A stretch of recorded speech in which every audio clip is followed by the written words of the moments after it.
Segundo Diplomado Presencial Dominical en Psicología Holoquinética. Clase número 2, 1 de agosto de 2010. Imparte el Dr. Rubén Feldman González. Rubén Feldman González es un pediatra, psiquiatra y neurólogo nacido en Argentina.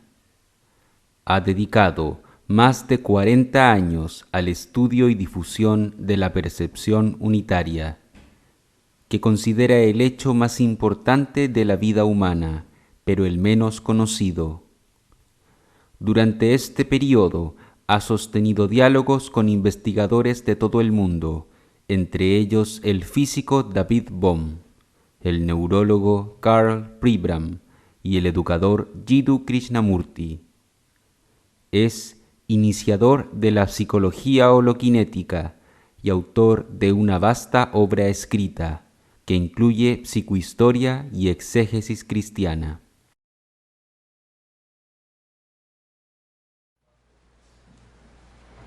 Buenos días, estamos en la segunda clase del diplomado presencial,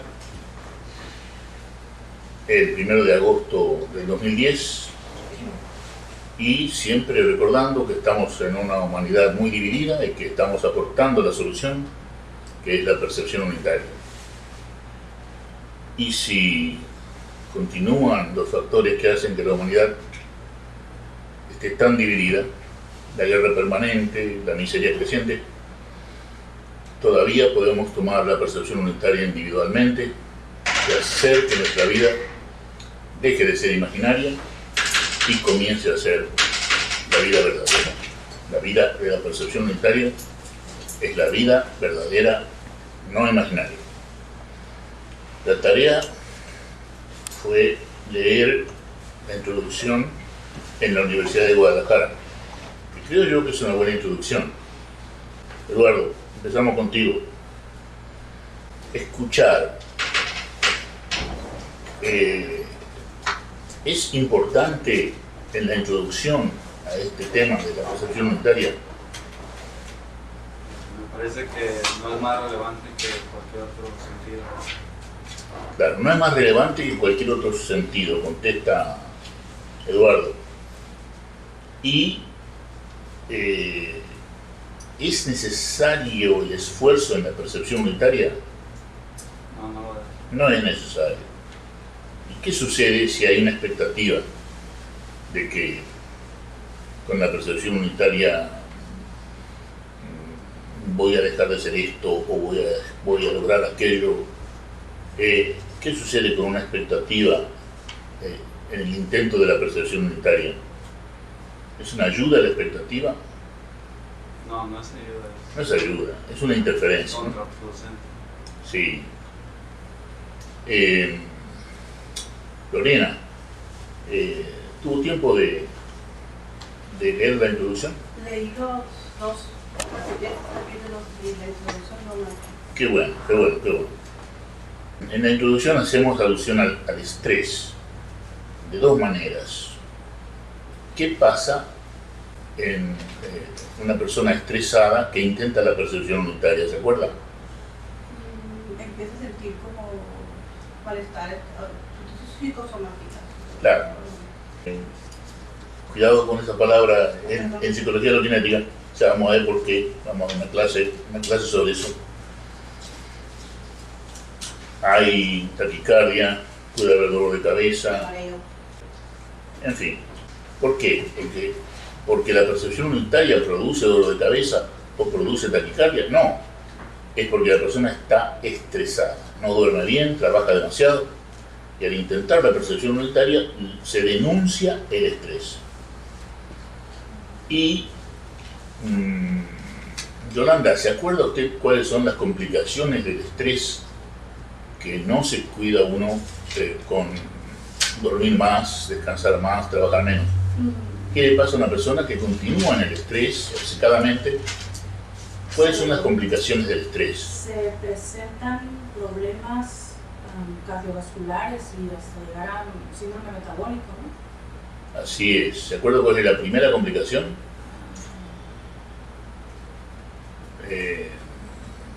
Blanca. Gastritis.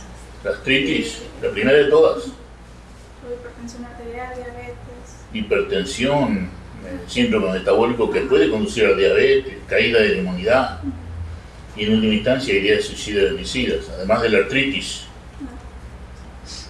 Bueno, ¿qué decimos en la introducción sobre el silencio en la vida cotidiana?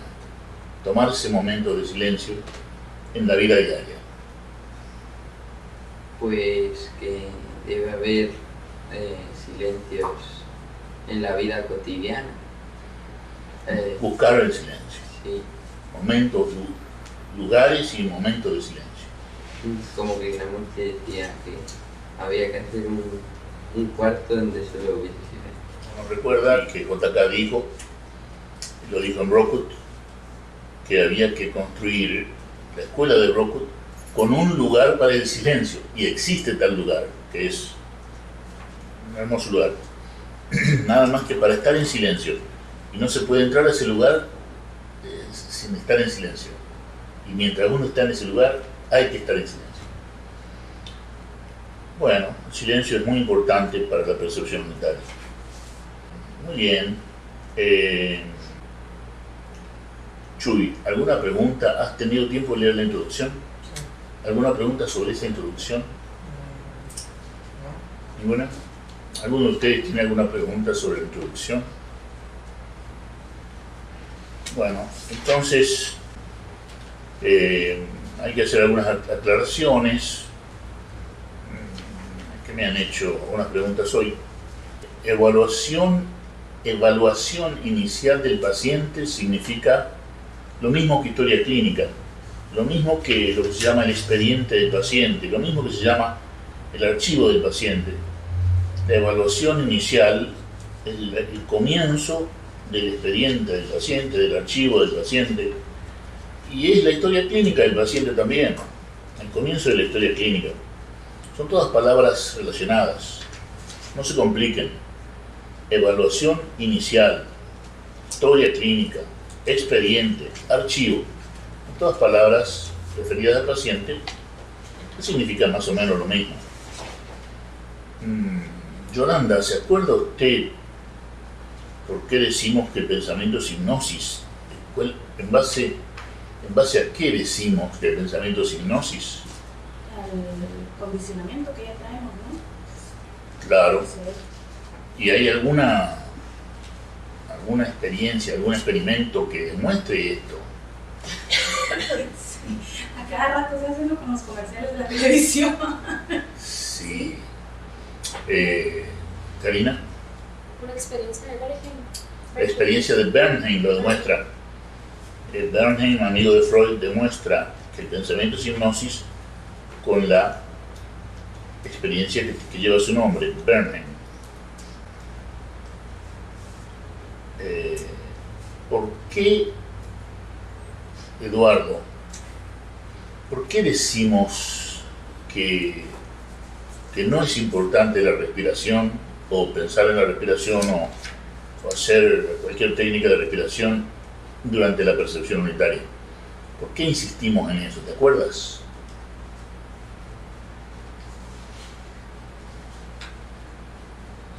Karina, Porque debe haber más énfasis en la energía.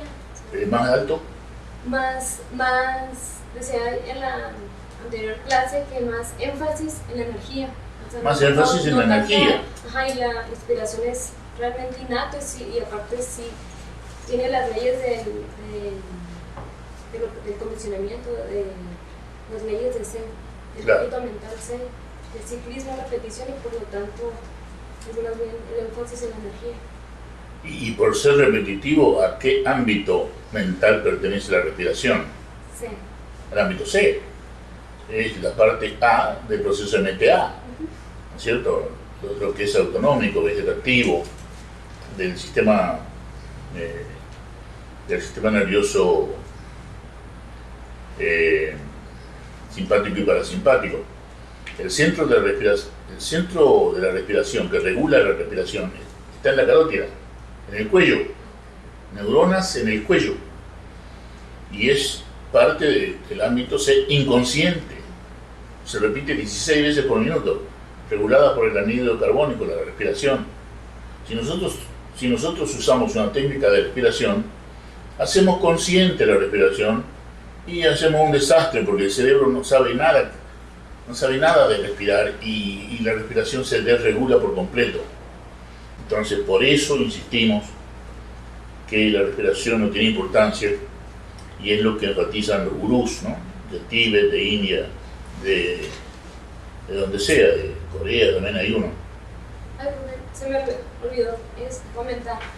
También decía que aparte del énfasis es en la energía, pero sin buscarla, o sea, sin buscar esa energía, sino que ahora sí en el propio intento de percepción unitaria. Claro, sin expectativa, ninguna expectativa, y percibiendo todo lo perceptible al mismo tiempo. Nos referimos sobre todo a la energía, percibir la gravitación, el sonido, la luz. Energía, al mismo tiempo percibida. Esa es la base de la percepción unitaria. Percibir al mismo tiempo toda la energía del cosmos que llega al cerebro. Y llega al cerebro posterior, como sabemos.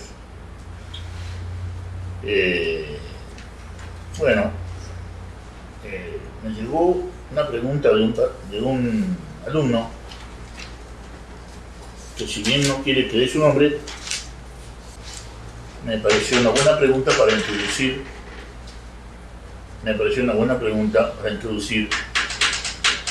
salud, el tema de la metadepresión. Vamos a hablar de metadepresión. Javier, ¿tuviste tiempo de leer la introducción? Sí. ¿Alguna pregunta sobre ella? Bueno, ahorita me cuento, ¿no? Bueno, la pregunta del alumno es esta. Esta gran crisis económica mundial sin precedentes históricos hará que desaparezca el amor en la humanidad entera. No se puede comparar el Himalaya de esta crisis con el garbanzo que fue la guerra del opio y el saqueo completo de China por parte de Inglaterra en el siglo XIX.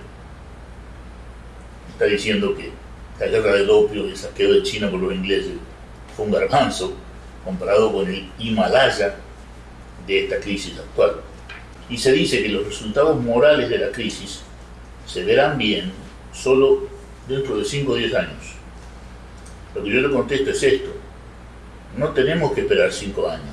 La humanidad está en la bancarrota moral que yo denomino metadepresión.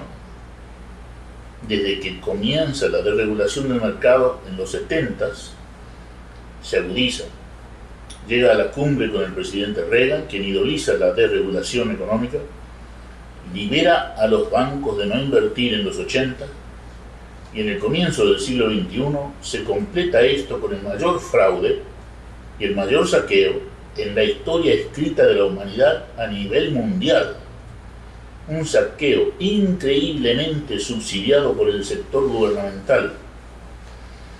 Esto aumenta el fraude electoral internacional, la miseria, el narcotráfico, el terrorismo desesperado, homicidio y suicida, el crimen de las calles, así como crece en cada ser humano el odio por la excelencia y la justicia, la indiferencia sospechosa, la xenofobia racista, el miedo callado y la más grande irresponsabilidad personal.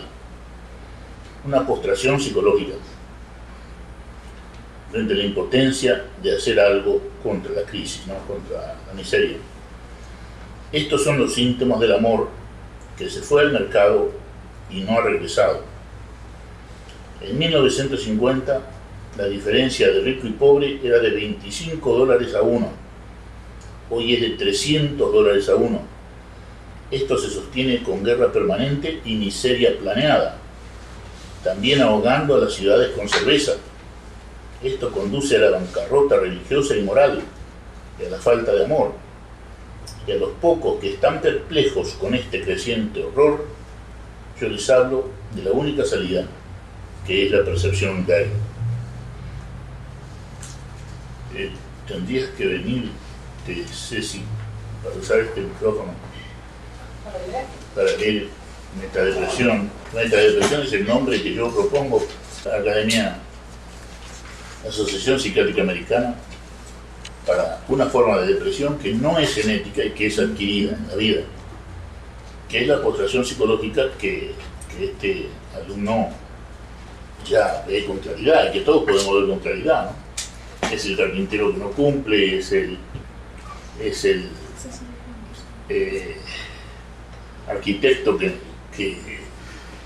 da un edificio sin techo o con un mal techo, es el abogado que da malos consejos, el médico que no está actualizado. Una postración psicológica que se ve en todas las actividades humanas y que yo llamo metadepresión, ¿verdad? La metadepresión, un gran problema desapercibido. Está ocurriendo un fenómeno individual desapercibido en una sociedad humana planetaria que hace mucho tiempo está en descomposición. Le llamo metadepresión, ya que no cabe dentro de las definiciones psiquiátricas de depresión. Se trata de actos y palabras bizarros y erráticos que no cumplen ninguna función aparente. Además, se percibe una gran postración psicológica o desaliento o apatía individual para emprender acciones relevantes con el objeto de percibir y curar el origen del problema. Problema sin precedentes históricos conocidos. La humanidad entera está viviendo, a principios del siglo XXI, una crisis social, política y económica que no tiene precedentes en su naturaleza ni en sus consecuencias. Ante todo, digamos que por esta crisis múltiple puede desaparecer la humanidad con todos los mamíferos. Esta es una consecuencia sin precedentes. La naturaleza de la crisis es el legado de la Guerra Fría y de la desaparición de la Unión Soviética. Actualmente, el fascismo de Estado está enfrentado con el fascismo terrorista para obtener el control completo sobre la humanidad y así esclavizarla. Esto quita el énfasis a los problemas extremos de estrés que vive el individuo en cualquier lugar del planeta, incluyendo la metadepresión. Problema trivializado o ignorado. El enfrentamiento entre las dos formas de neofascismo, estatal y terrorista, hace que los recursos nacionales ya no se canalizan hacia el bienestar social, como la educación pública, la salud pública, la vivienda pública, el transporte y las vías públicas, la limpieza del agua, el aire y la tierra, el retiro temprano y digno del área laboral, las vacaciones, etc.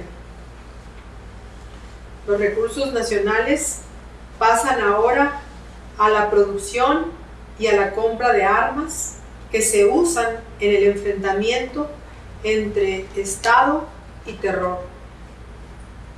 Se hace gran énfasis y gasto en las agencias secretas de seguridad nacional. Se trivializa todo lo que significa bienestar social o problemas individuales. Se enfatiza el enfrentamiento entre los dos nuevos enemigos. Y el terrorismo es un enemigo indefinido aún. Su función es mantener la producción y venta de armamentos. También se trivializan o se ignoran las consecuencias sobre el individuo humano de ese enfrentamiento permanente. Lo que tiene importancia es ese enfrentamiento. Sus consecuencias carecen de importancia. El individuo se siente impotente ante la inflación, la recesión, la falta de acceso a los proveedores de servicios terapéuticos y a los medicamentos de alto precio, el desempleo creciente, los grandes fraudes electorales, los grandes fraudes bancarios y corporativos, el saqueo legalizado, el súbito desmembramiento familiar y su creciente aislamiento y soledad. Entonces comienza el desaliento, la incoherencia y los síntomas de algo que él y la sociedad desconocen o trivializa, la metadepresión. La depresión es un problema genético, pero la metadepresión es un problema epigenético, ambiental y además no reconocido. Entonces aumenta la soledad, el aislamiento y el desaliento del individuo.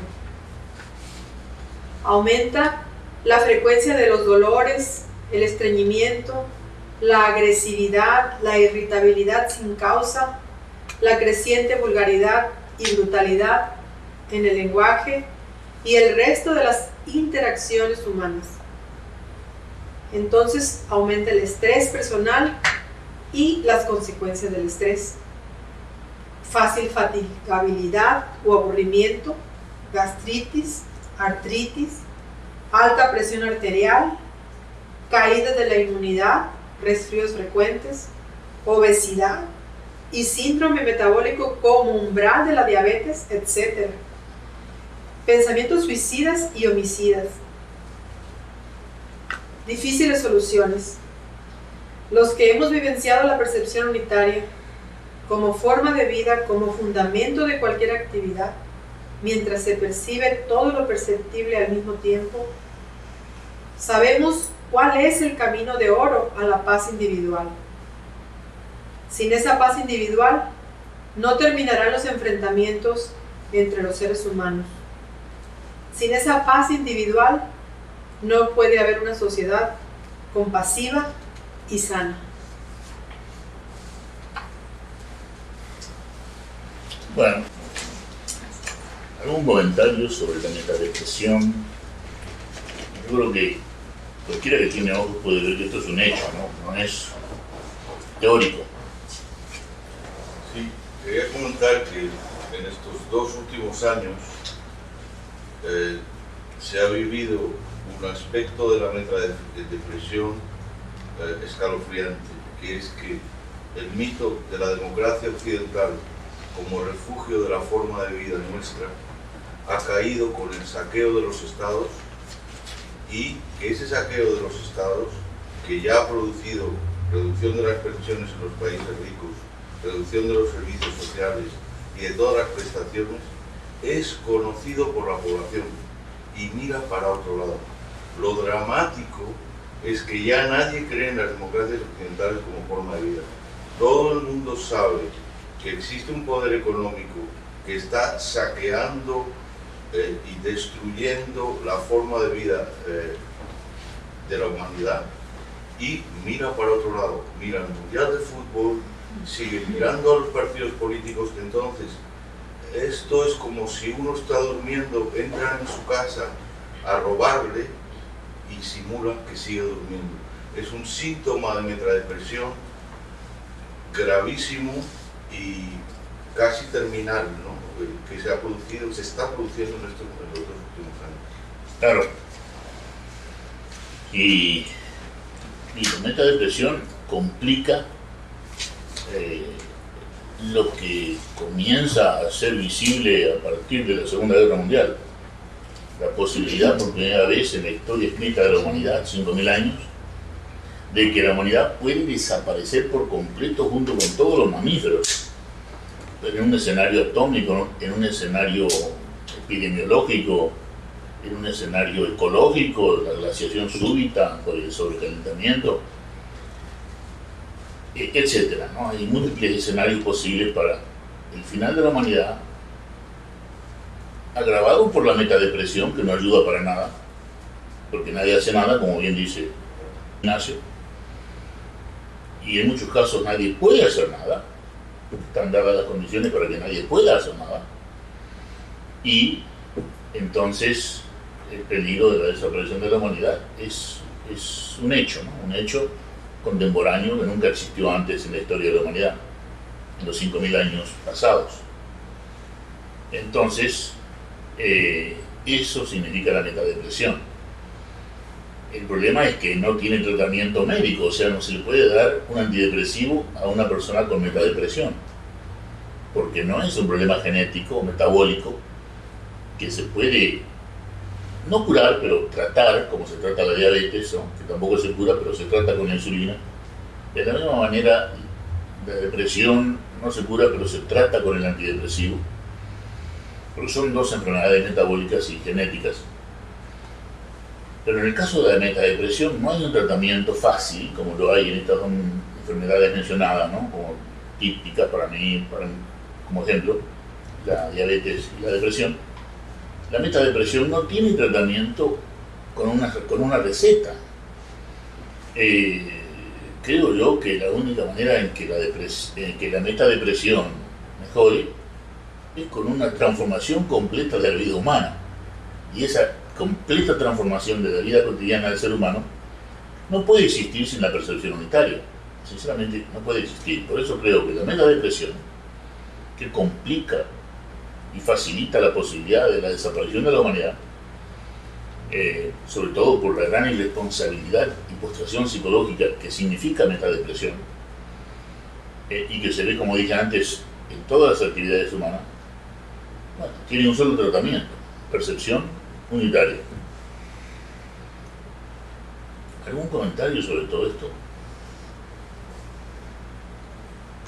Nada más un comentario. Curiosamente, en el tema de introducción a la percepción unitaria en la Universidad de Guadalajara, también ahí usted hace énfasis de cómo nos podemos evadir a través de todo este contexto de estrés de diferente tipo, de laboral, de la crisis económica, de todo lo que nos puede llegar a influenciar. ¿Cómo también nos podemos evadir? De la realidad, claro, nos evadimos constantemente, dice Karina, de la realidad tal como es, que es dolorosa, que es, como lo dijo Ignacio, escalofriante, horrible. Entonces tratamos de evadir la realidad y, en primer lugar, no se habla de la realidad. Nadie habla de esto. Esto lo estamos hablando aquí. ¿Pero dónde lo ven hablar esto ustedes? En ningún lado. Ni siquiera en los partidos políticos. Los partidos políticos es otro escondite de la realidad, para creer que se está haciendo algo. Las religiones organizadas son otro escondite de la realidad. La vida familiar, cuando existe, cuando no ha sido destruida la familia, para que haya más consumidores, cuando la familia no ha sido destruida, la misma familia puede ser un escondite de la realidad. Entonces aquí no pasa nada, aquí no pasa nada. Y encima está el cine, y los chats, y mil maneras de escaparnos de la realidad, ¿no? El sexo promiscuo, es decir, todo lo que sabemos que está existiendo como parte de la realidad y que es el escape de la realidad, ¿no? Eso es lo que estaba diciendo Karina. Rubén, nos preguntan de Argentina, ¿qué porcentaje cree Rubén que hay con personas con metadepresión? Bueno, la primera vez que hablamos de metadepresión en una audiencia fue en Perú, en Lima. Me dijo un compañero psicólogo de Perú, me dijo: el Perú, Rubén, está postrado psicológicamente. Y yo le digo: ¿y tú te crees que solamente el Perú? Le dije yo. Y él me dice: no, pero tú no conoces el Perú. Y le digo: bueno, en aquel momento yo iba cada 2 años o 3 a Perú. Le digo: conozco bastante bien Perú, porque yo cuando llego a Perú subo al taxi, hablo con el taxista, no me quedo callado, le pregunto al taxista cómo está la cosa y me cuenta la tragedia de su vida. Y voy al mercado de abasto, que es donde se abastecen los minoristas, y le pregunto a los mayoristas y a los minoristas cómo va la cosa. Y al chico que vende el diario le pregunto: ¿cómo está la cosa? ¿Está bien tu casa? ¿Comen bien? Y entonces sé, porque eso lo hago por donde voy, y he ido por todo el mundo, y lo hago por donde voy, y sé que eso está sucediendo, la metadepresión está sucediendo en todo el planeta. y la crisis económica, como todos sabemos, está sucediendo en todo el planeta.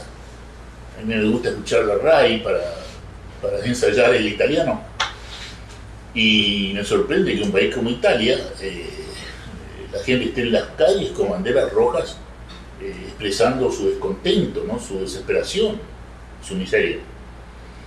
Entonces, caramba, si en Italia protestan, ¿qué será en Bolivia? ¿Qué será? ¿Me comprenden? ¿Qué será en Nicaragua? ¿Qué será en Guatemala? Entonces, y no hablemos de los países africanos, de los países asiáticos, ¿qué será con ellos?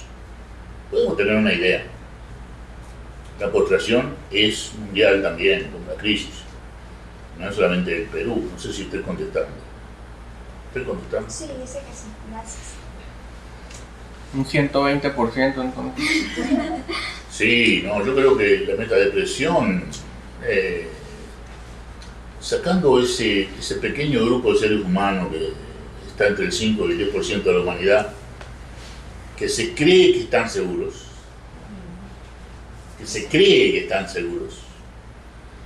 yo creo que entre el 70 y el 80% de la gente tiene alguna forma de metadepresión. Y en México, por ejemplo, se sabe que hay un 40% de indigencia, o sea, lo que significa de 100 millones, 40 millones de personas, ¿no?, que están en la pobreza, se puede decir, extrema. Y eso lo sé porque en México hay buenas estadísticas. Me pregunto cómo estará la Argentina, que no tiene esas estadísticas, cómo estará Bolivia, cómo estará Nicaragua. Y entonces en México, que es uno de los países más adelantados de Latinoamérica por lo menos, y en muchos aspectos más adelantados que otros países del mundo, si en México existe tanta pobreza, podemos estar seguros que hay por lo menos 40 millones de metadeprimidos en México solamente. En México solamente. Y eso haciendo cálculos estrictamente con el rigor estadístico, ¿no?, de que se sabe que la pobreza de México llega al 40%, que son 40 millones de personas. Si asumimos que son nada más que 100 millones los mexicanos, aunque sabemos que son más porque se acercan a los 110 millones, y tenemos que pensar en los mexicanos que están en Estados Unidos, ¿no?, que se supone que son más de 20 millones. Así que hay más mexicanos de lo que nosotros creemos.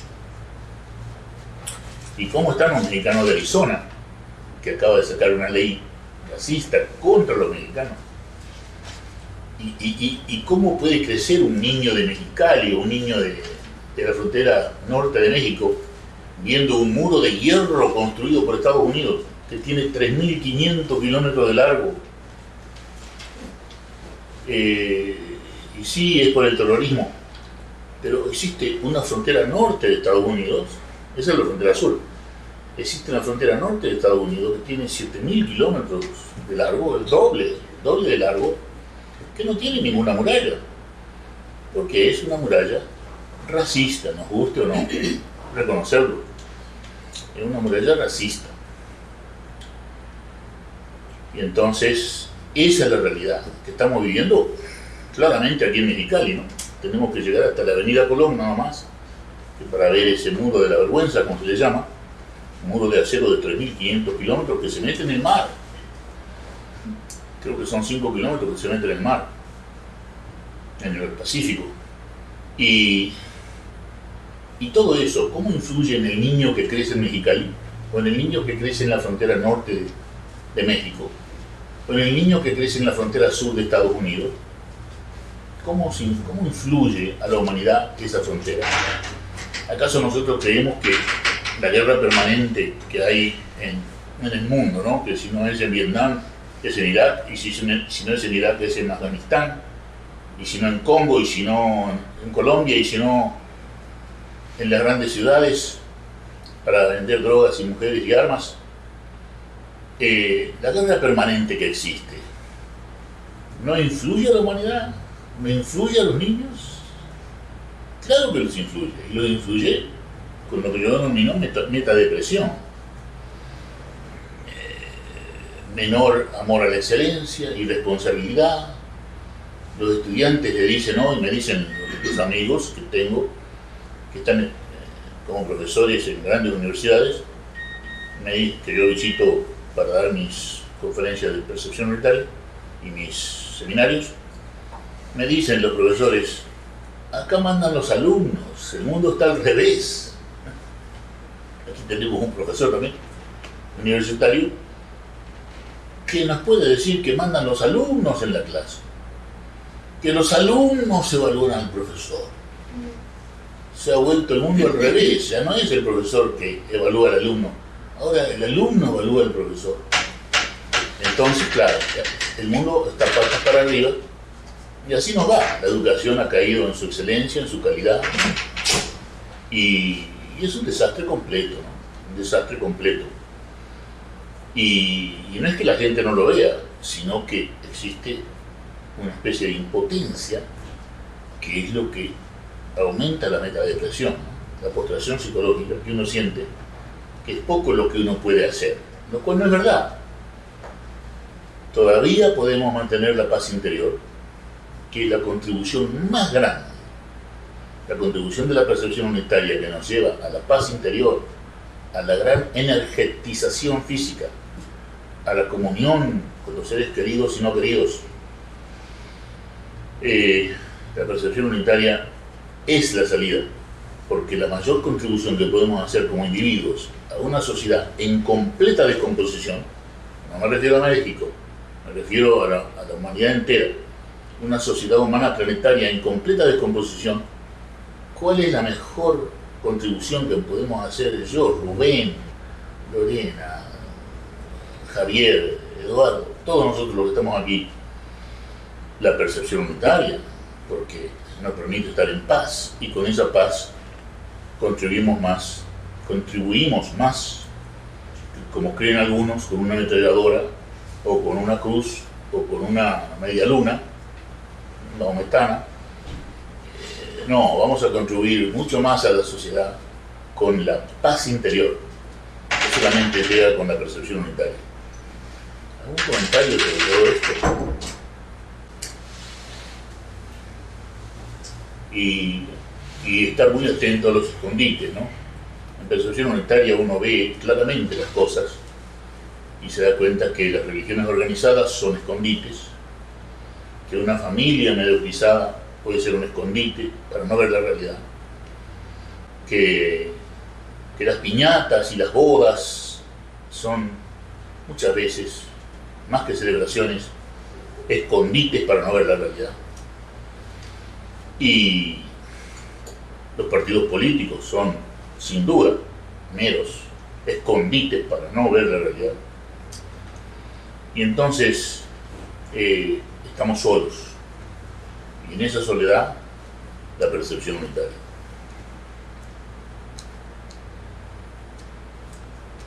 ¿Algún comentario? O sea, que vale más un individuo en paz que un acuerdo de paz entre dos países. Claro. Bueno, ¿cuántos acuerdos de contrato paz? De, ¿Cuántos acuerdos de paz hubo, tomando nada más que dos pobres países porque están en guerra constante? Palestina, que todavía no es un país, e Israel. ¿Cuántos acuerdos ha habido ya? Creo que son más de 20. Y ninguno de los dos lo respeta. Entonces eso de los acuerdos de paz es más bien irrisorio, ¿no? Lamentablemente, ¿no? Circense. Sí, algo circense, porque ¿qué acuerdo de paz hubo entre las dos Coreas? Bueno, vamos a seguir separados. ¿Qué clase de acuerdo de paz es ese, no? Sin contar que ahora aparece un barco hundido de Corea del Sur, que nadie sabe quién lo hundió, y hay obviamente la intención de renovar el conflicto de Corea, entre las dos Coreas. Por todos lados lo podemos ver, ¿no? No somos ciegos, podemos verlo. Entonces, estamos solos y nuestra contribución es la percepción unitaria, no los papeles con acuerdos, no. Es como el matrimonio. Yo creo que es muy adecuado tener un papel que apoya socialmente a la pareja humana, ¿no? En el matrimonio, para la protección de la familia, para la protección de la mujer, sin duda. Pero bien sabemos que ese papel no vale nada si cesa el amor, si cesa el cariño entre esas dos personas. De la misma manera pasa con los acuerdos de paz y con esos discursos interminables de los políticos que no nos llevan a nada. En México ha habido fraude electoral, en Estados Unidos también, y parece que se está repitiendo en África. O sea, esos papeles, ya ni siquiera el papel del voto en las llamadas democracias tiene importancia. Nuestra contribución es la percepción unitaria, y en la soledad es la mejor contribución, la paz interior. ¿Alguna pregunta o comentario?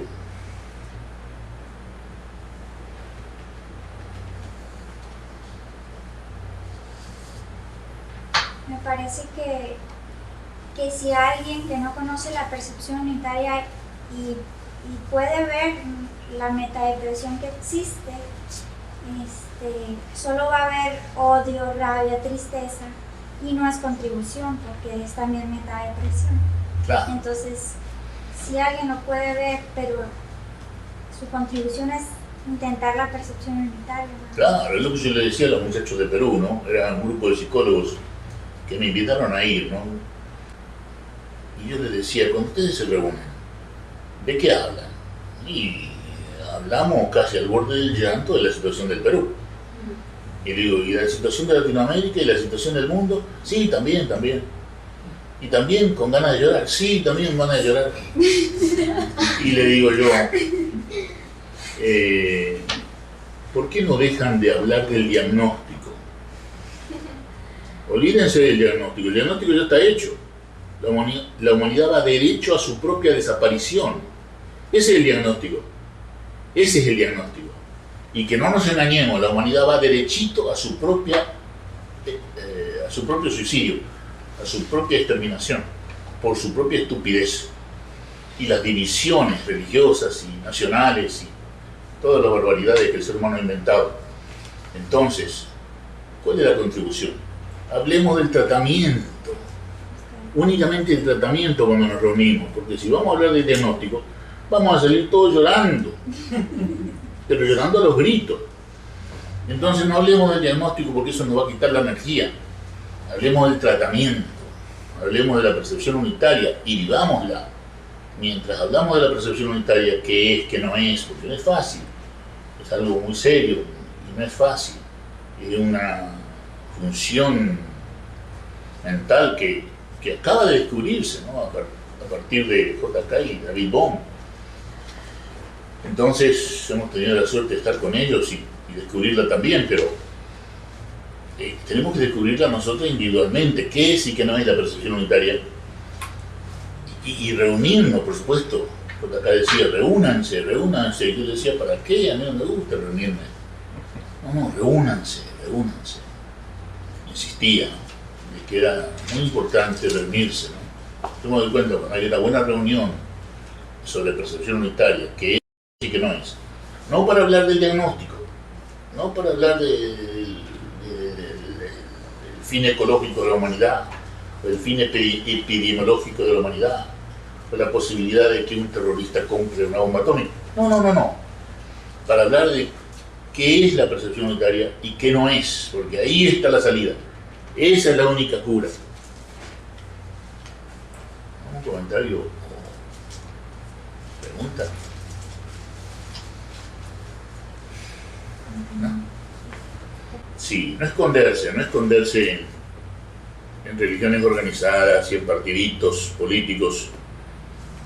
Estamos solos, y que haya comunión entre los que estamos solos y sabemos cuál es la salida para poder difundir esta enseñanza que es la más elevada de la humanidad, la percepción unitaria. y la única salida que tiene la humanidad. Vamos a hacer un examen el próximo domingo porque la conexión con Buenos Aires va a empezar media hora más tarde, pero nosotros vamos a venir siempre a las 10 y la próxima vez vamos a aprovechar esos 30 minutos sin contacto con Buenos Aires, mejor dicho, antes del contacto con Buenos Aires, para hacer un pequeño examen de 25 preguntas, exactamente lo que necesitamos, 30 minutos de espera. Pero no vamos a perder el tiempo. ¿Y de qué vamos a hablar? Chuy, ¿qué es la depresión? Son cosas que tienen importancia, saber un poquito de diagnóstico, para saber cuándo no usar la percepción unitaria en una persona que tiene un diagnóstico, por ejemplo, la depresión sin tratamiento. ¿Cómo sabes tú que una persona está deprimida, Chuy? Porque duerme mal. Porque duerme mal. Tiene mala alimentación. ¿Tiene? Tiene mala alimentación. Bueno, puede tener una buena alimentación. Y tiene baja energía. Baja energía. Dos cosas. Con esas dos cosas sabes si una persona está deprimida. Mal sueño, ya sea mucho o poco sueño, y muy poca energía, a no ser que haya enfermedad bipolar. Que la energía está más que aumentada, desastrada. Depresión. ¿Cómo sabemos que una persona está deprimida? Sueño y energía. Punto.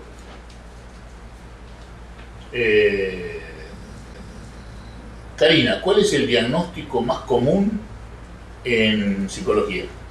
No seguir el tratamiento indicado. No seguir el tratamiento indicado. ¿Por qué? Porque no se toman el tiempo de explicarle al paciente por qué necesita el antidepresivo, por qué necesita el antipsicótico, el esquizofrénico. No se toman el tiempo, todo rápido. 30 pacientes por día, 10 minutos por paciente. No hay tiempo para explicarle al paciente por qué necesita usted ese bendito antidepresivo, ¿no? Que lo va a sacar de esa miseria emocional y de esa miseria de no dormir y de no tener energía. Y que va a prevenir las complicaciones del estrés, gastritis, artritis, alta presión, caída de la inmunidad, síndrome metabólico, y en última instancia, ideas suicidas y homicidas. La depresión no se presenta con ideas suicidas y homicidas. Eso hay que preguntarlo, pero no es importante. Lo importante es sueño y energía.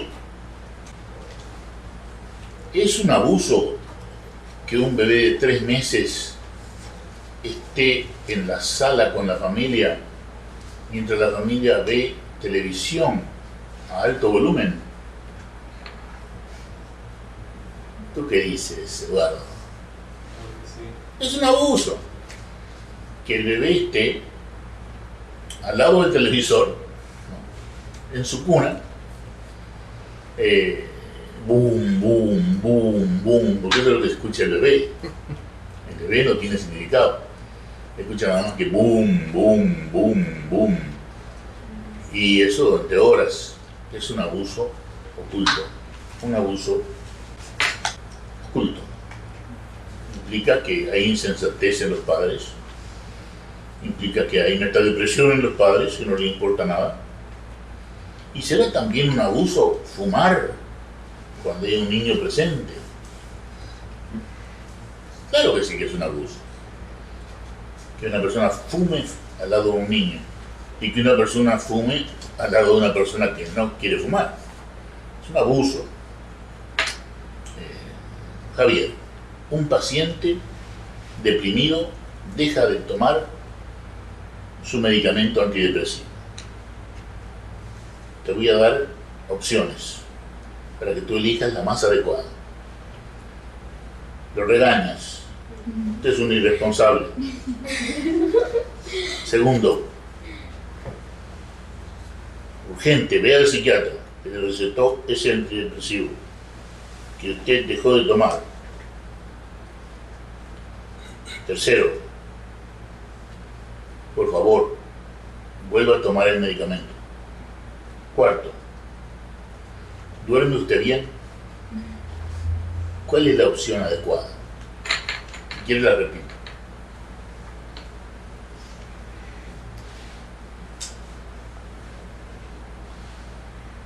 Esto es sentido común. Esto no es Siendo yo el ¿Qué le dices tú? Si tú eres el terapeuta, como espero lo seas algún día, y un maestro de percepción unitaria, como espero que todos los que estén aquí lo sean, de corazón lo digo, el paciente deja de tomar. Y tú tienes estas 4 posibilidades. ¿Cuál eliges? Si quieres te las repito. Irresponsable. Bueno, eso no. 2. Vaya urgente a ver al psiquiatra que le recetó ese medicamento. 3. Por favor, vuelva a tomar el antidepresivo. 4. ¿Duerme usted bien? Pero estoy entre, vaya a ver al psiquiatra y siga tomando los medicamentos. ¿Y cuál de los dos es el más sensato de los dos? ¿Tú eres psiquiatra? No, Entonces, ¿cuál es el más sensato de las recomendaciones? efectivamente, entonces vaya. Vaya con el psiquiatra. Usted cometió un acto irresponsable contra su salud. Un acto que sí, es estúpido, pero bueno, todos somos estúpidos. Krishnamurti decía, cuando le digo, ¿qué le parece? ¿Puedo yo hablar de esto que usted está hablando? Y él me dice, you speak, usted hable. Digo yo, lo que pasa es que tengo tanto defecto, que siento que no tengo derecho a hablar de algo tan sagrado, tan importante como la percepción unitaria. Me dice Krishnamurti, ¿y usted qué va a esperar? ¿Va a esperar a ser perfecto para empezar a enseñar? ¿Usted va a esperar a ser perfecto? Entonces no va a enseñar nunca, señor. Bellísimo, bellísimo. No confundir con su última conferencia, cuando habla de las 2 botellas. Cuidado, no confundir. No esperar a ser perfecto. Y si yo no soy psiquiatra, vaya con el psiquiatra. Usted hizo algo irresponsable, dejó el medicamento. Vaya con el psiquiatra. Porque yo no lo soy. Es como, qué sé yo, Cecilia me dice, el auto no arranca. Llama al mecánico. Llama al mecánico. Mi padre era maravilloso, él arreglaba la lamparita de luz que no andaba, se cortaba la electricidad, en 10 minutos la electricidad andaba. Yo no soy un hombre múltiple, yo no sé mecánica. No anda el auto, llama al mecánico, Cecilia. Si el mecánico está metadeprimido, puede ser que no venga. Bueno, dejemos de lo que es la metadepresión. Eso es metadepresión. Irresponsabilidad, no hacer las cosas bien, no tener amor por la excelencia. Si vas a hacer un café, hacelo excelentemente. Si vas a ser un taxista, hacelo con excelencia. Si vas a ser un psiquiatra, actualizate. Hacelo con la mayor excelencia posible. ¿Eres perfecto? No, nadie es perfecto. Pero todos nosotros podemos enseñar percepción mental. Bueno, entonces ya vimos cuál es el diagnóstico más frecuente, que es la deserción del tratamiento, porque no hubo tiempo para explicarle al paciente, sino en general no es tan grande la deserción, aunque a veces la deserción es porque los medicamentos son muy costosos, no dejemos de ver eso. Eduardo, ¿qué nos deja ver la experiencia de Bernheim? Te doy 4 opciones. Que el ser humano tiene libre albedrío. 2. Que la vida comienza después de la muerte. 3. Que el pensamiento es una forma de hipnosis. 4. Que la hipnosis es una buena terapia. El pensamiento es una forma de hipnosis. Claro. Muy bien, Eduardo. Bueno, estas son cosas simples, de sentido común, que es importantísimo que ustedes sepan. Y contestar así. Y difundir estas ideas sensatas con sus familiares, con sus amigos. Porque estas cosas no se conocen. Yolanda, ¿cuál es la teoría del manual de diagnóstico y estadística ¿Cuál es la teoría?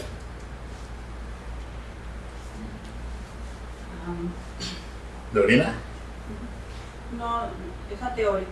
Es ateórico. No tiene- ¿Por qué? Porque no se quieren comprometer con ninguna teoría. Psicoanálisis, conductismo, Gestalt, nada. Es solamente pragmático y lo que se llama epifenoménico.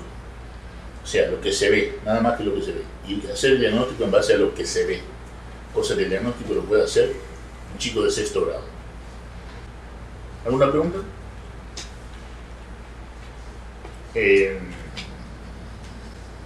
¿Tú has visto el diagnóstico en 5 ejes? Bueno. Blanca. El eje 4 del diagnóstico, ¿para qué es?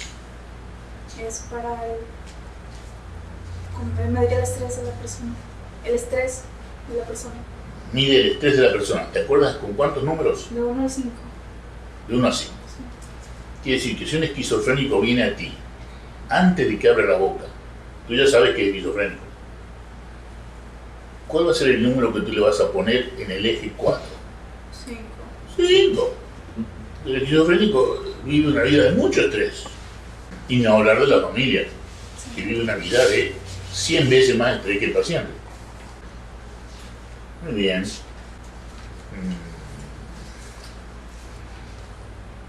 Javier, ¿has visto los 5 ejes de diagnóstico? Sí. ¿En qué eje diagnóstico ubicas a la esquizofrenia y a la depresión? El primero. Muy bien, muy bien. Y la esquizofrenia tiene síntomas positivos y negativos, ¿no? Eduardo, ¿tú has visto eso? Tú tampoco, ¿no? Cuando son positivos o negativos. ¿Lo has visto? ¿Tú lo has visto? ¿Yo? Sí. Signos positivos y negativos. De la esquizofrenia. Ajá. Abulia, alogia y efecto chato. Eso es. Efecto chato. Eso es. Signos negativos. Negativos. Abulia, poca ganas de hacer cosas. Alogia. Alogia, hablan poco, Gente que se expresa poco. se expresa poco. Y afecto chato. Que si no expresas, no se expresan emocionalmente. Qué sé yo, se murió mi mamá. Si no hay expresión emocional, ¿no? Y los signos positivos de la esquizofrenia, Incoherencia. eso es lo más importante de todo, la incoherencia. Incoherencia, alusiones auditivas y visuales. Alucinaciones, Auditivas y visuales. sobre todo, más auditivas que visuales o más visuales que auditivas. No, auditivas. Más auditivas que visuales. Insultos, estúpido, idiota, y la voz lo desespera al paciente. Y tercero, incoherencia, alucinaciones, Delusiones. delusiones, ideas que no cambian aunque venga una planadora. Y las ideas pueden ser: veo caras en las hojas de los árboles, o el perro del vecino me quiere comer, o mi cuerpo se está pudriendo, o las cosas más absurdas, ¿no? Más absurdas. O todo está bien. Metadepresión. Yo creo que es una forma de pre-esquizofrenia.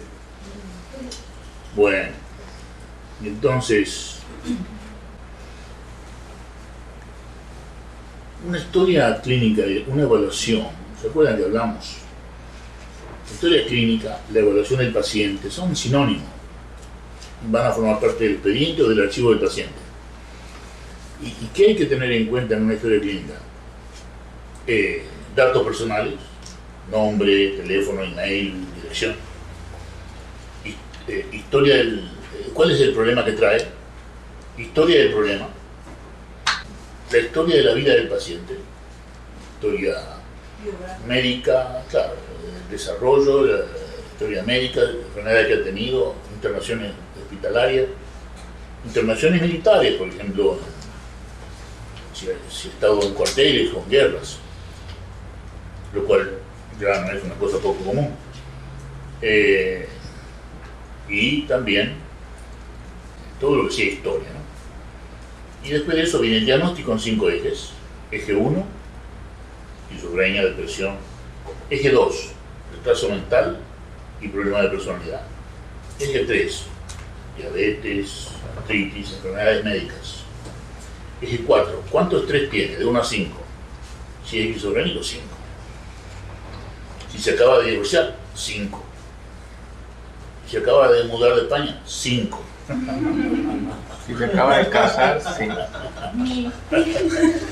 Oye, Rubén. Si se acaba de casar, que puede ser una cosa muy hermosa, al principio, 5. La primera semana. Si se acaba, El primer mes. no, puede ser, el matrimonio puede ser una bendición. Lo ha sido para mí con Cecilia y espero que lo sea para ustedes. En relación Italia, el matrimonio puede ser una bendición. Y cuando uno se casa, ¿cuál es el estrés? 5. Las cosas buenas también. Conseguir trabajo, 5 puntos de estrés. Perder el trabajo, 5 puntos de estrés. Bueno, ¿cuál es la causa de la relevancia en la historia clínica sobre saber si se estuvo en un apartado militar, en un cuartel militar? No, simplemente saber la historia del paciente. Imagínate que te diga, como me dijo a mí un muchacho de Salvador, que le habían hecho el diagnóstico en el centro. En el centro hay un centro de una especie de campito de concentración de cubanos, marielitos, y había entre ellos por alguna razón, un salvadoreño. Y ya le habían hecho el diagnóstico allí, un médico no psiquiatra, de esquizofrenia, ¿no? Y yo le digo, ¿puedo hablar con el médico antes de hablar con el enfermo? No, está muy ocupado, viene cada una vez por semana. Bueno, voy a hablar con el enfermo. Y entro y le digo, ¿hablas español? Sí. Y para cómo en Salvador hablan un poco también como los argentinos, ¿no? Acentuando las últimas sílabas. ¿Hablas español? Sí. Y me dice, ¿sos de Salvador? Le digo, no, soy argentino. Dicen que tienes esquizofrenia. A ver, ¿por qué te parece que pueden decir eso? No sé. Después de hablar con él un rato y darme cuenta que era un muchacho muy coherente, me preguntó, ¿están diciendo que eres esquizofrénico? ¿Por qué te parece que pueden haber dicho eso? Tú dime. Me dice, no sé, será porque le conté lo que pasó con mi novia. Bueno, cuéntame, ¿qué pasó con tu novia? Y que abro la puerta y me encuentro la cabeza de mi novia ahí, en el umbral de la puerta de mi casa. ¿Tú se lo mandaste al médico? Sí. Ahora veo porque creyeron que era esquizofrénico. El médico habrá pensado, eso no puede ocurrir en el mundo, en ningún lugar del planeta puede ocurrir que le pongan la cabeza de la novia a un individuo en la puerta de su casa. Puede ocurrir en El Salvador. Bueno. En Tijuana también. Sí. Un joven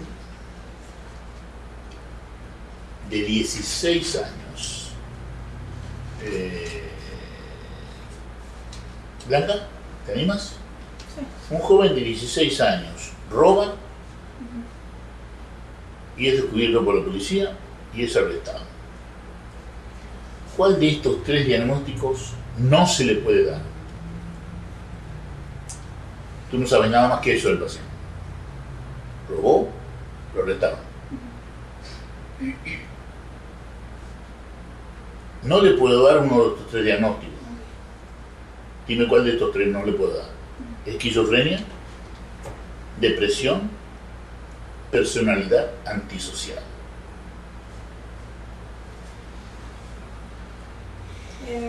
Personalidad antisocial. ¿Por qué? Es un menor. Menor de edad. Menor de edad, 18. Menor de 18. Antes de los 18 años no se hace diagnóstico de personalidad. Muy bien. Pero puede ser esquizofrénico, sí. Sí, no sé. Y robó. o deprimido, sí, robó. Criterio de México.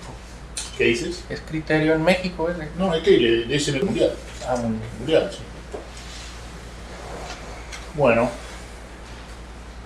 hay palabras que ya no se usan en el diagnóstico, como por ejemplo,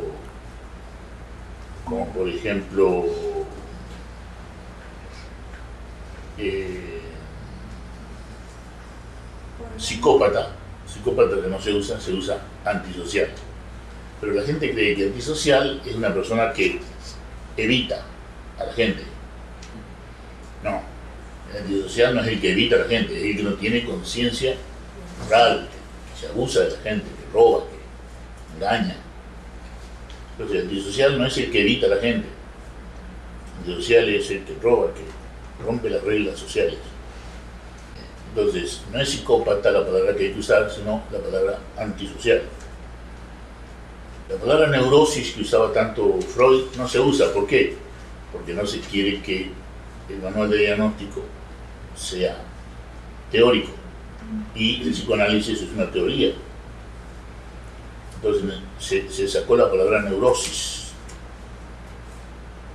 se sacó la palabra sociopatía, se sacó la palabra orgánico porque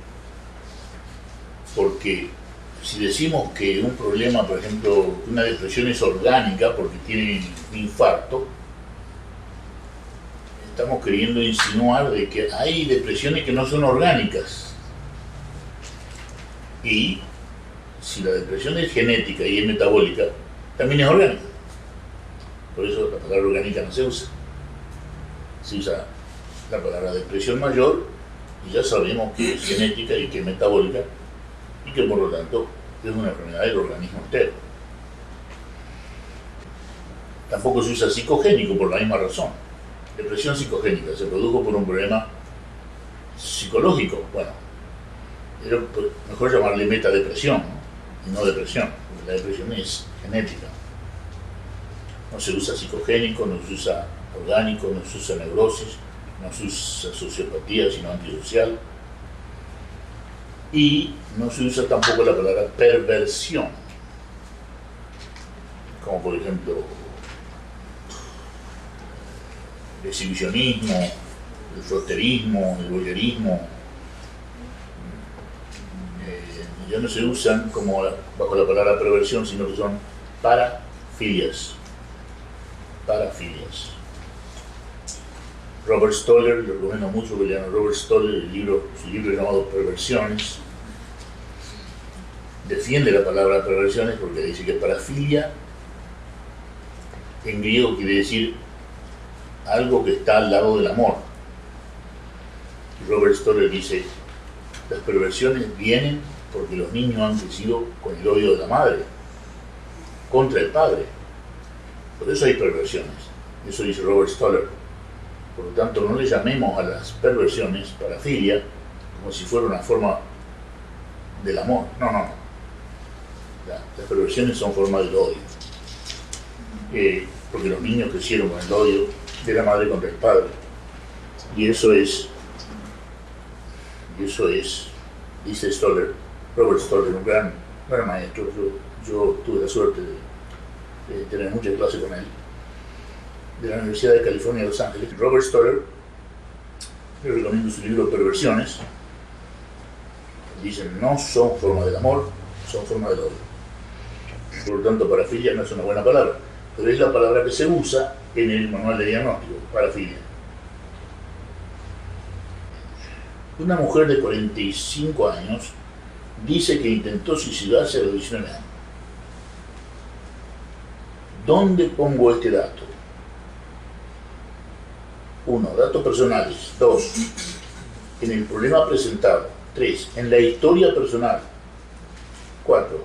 Diagnóstico en 5 ejes. 5. Plan de tratamiento. ¿Quién quiere contestar? Historia personal. Historia personal, claro. No es diagnóstico ni es problema presentado.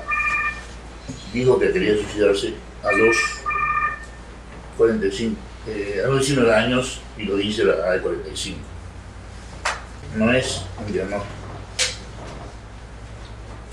Va a la historia personal. Chuy, si yo le pregunto a alguien sobre su energía, ¿qué quiero diagnosticar? Psicosis, esquizofrenia, depresión o retardo mental. Psicosis, esquizofrenia, depresión o retardo mental. Muy bien. Blanca. No se beneficia de la percepción unitaria. 1. La depresión sin tratamiento con medicación antidepresiva. 2. La obsesión sexual. 3. La ansiedad crónica. 4. El luto por un divorcio. La depresión sin tratamiento. Muy bien. La única de todas estas cosas que no se beneficia de la percepción mental. No se beneficia del retraso mental, déficit de atención, sin tratamiento, la depresión sin tratamiento y la esquizofrenia. El tratamiento de un drogadicto comienza. Karina, ¿quiere contestar? Sí. El tratamiento de un drogadicto comienza con 1. La percepción unitaria. 2. Dejar de usar drogas ilegales. 3. Tratamiento dietético. No, la 2. O sea, Dejar las drogas y todo lo que esté consumiendo durante 3 meses. acá en el CTH tenemos 2 o 3, ¿no? Y pacientes que tienen ese problema, que es muy común desgraciadamente, y le decimos, cuando usted esté 3 meses limpio, regrese. Porque cualquier tratamiento médico, por ejemplo, si está deprimido, no va a estar limpio en menos de 3 meses. Limpio de la droga que puede afectar el tratamiento que le dé el psiquiatra. Un deprimido, 1. Se presenta con insomnio y desgano. 2. Ha perdido a alguien. 3. Desea suicidarse. La primera. O sea, repítela. O sea, que se no ha presenta, dormido. Sí, que no ha dormido bien. se presenta con insomnio y desgano. Muy bien, es el último. Bueno, entonces estábamos en que Eduardo, en psicoterapia loquinética es necesario 1. Que las personas pasen del ámbito C al B. 2. Que las personas revelen sus memorias inconscientes. 3. Que las personas piensen positivamente. 4. Que las personas hablen con la silla vacía. Que pase del C a B. Pasar de C a B, no hay otro. El paciente dice, Javier, fumo marihuana, bebo 6 cervezas por día y uso anfetamina todos los días. ¿En qué lugar de la evaluación va esta información? Fumo marihuana, bebo 6 cervezas por día y uso anfetamina todos los días. ¿Dónde va? Datos personales, historia personal, diagnóstico, plan de tratamiento o en B, C y D. O sea, en la historia personal, en el diagnóstico y en el plan de tratamiento. Fumo marihuana, bebo 6 cervezas, uso anfetamina. Todos los días. ¿Dónde lo pone esa información? En la evaluación del paciente. Insisto, en los datos, en la historia, en el diagnóstico o en el plan de tratamiento. O en la historia, el diagnóstico y el plan de tratamiento, en los 3. ¿En el diagnóstico? Diagnóstico seguro. ¿Y en la historia lo pondrías? Bueno, si... ¿Es importante para la historia del paciente? Sí, claro, porque no hagamos desde cuánto tiempo el uso. Sí. Y es importante que haya un plan de tratamiento para eso. Claro. ¿No? Entonces, ¿dónde lo pondrías? Esa información. Bueno, en mi historia personal, en el tratamiento, ¿Y le cargó? Muy bien. Un paciente deprimido deja de tomar su medicamento antidepresivo. 1. Lo regañas. 2. Le envías con urgencia que vea al psiquiatra. 3. Y lo llevas al psiquiatra.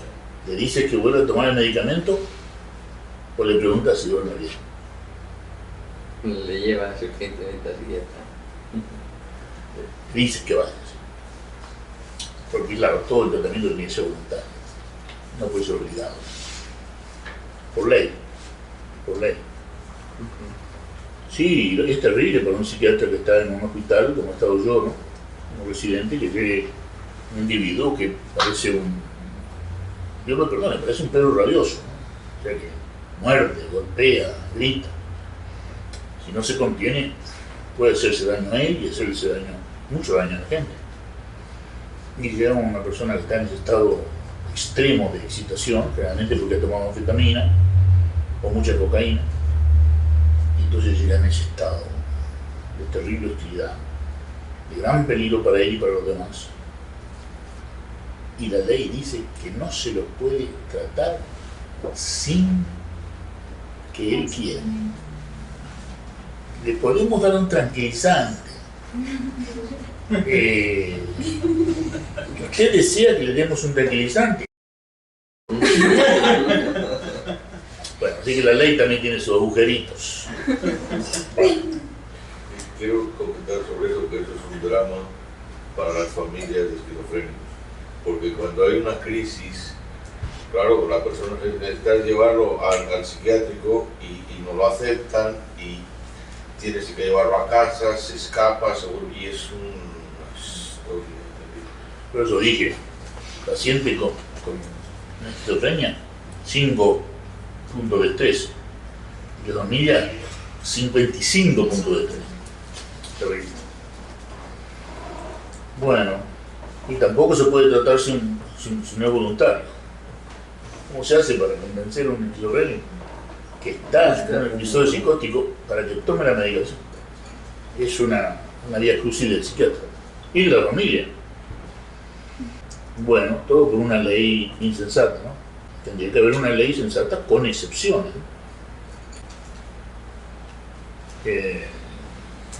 Javier,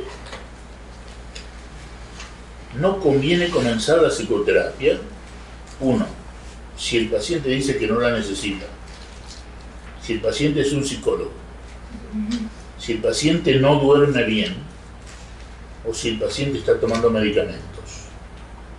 Si el paciente no duerme bien. Sí. Muy bien. ¿Por qué? Porque para intentar la función unitaria se requiere energía. Muy bien, Javier. Y estas cosas son, como ustedes ven, sentido común. Pero muy importante que ustedes las sepan desde el comienzo, antes de seguir. Una señora de 25 años, siempre estuvo sana, dice que le va a comer el perro grande del vecino y que ve caras humanas en las hojas de los árboles. Repito, una señora de 25 años dice que la va a comer el perro grande del vecino y que ve caras humanas en las hojas de los árboles. 1. El terapeuta comienza rápidamente la percepción unitaria. 2. El terapeuta hospitaliza a la señora. 3. El terapeuta la envía a un médico psiquiatra. 4. El terapeuta le recomienda ginkgo biloba y la verruga de San Juan. El terapeuta la manda con el psiquiatra. El terapeuta la manda con el psiquiatra, por supuesto. Eso únicamente el psiquiatra puede manejarlo porque tiene entrenamiento de 3, 4, 5 años viendo gente así. Y por último, Chuy, la duración de cada sesión. 1. Debe ser indefinida. Puede durar 1 hora, 4 horas, 5 horas. 2. Debe durar un máximo de 3 horas. 3. El paciente decide cuándo finalizarlo. Puede ser los 5 minutos, los 10 minutos, las 3 horas, 4 horas. Y 4.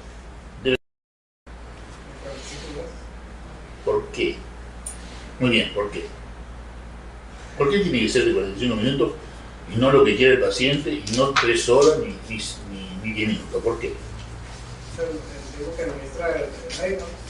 Claro, ¿por qué? Porque entonces el médico o el psiquiatra o el psicólogo puede tener una agenda.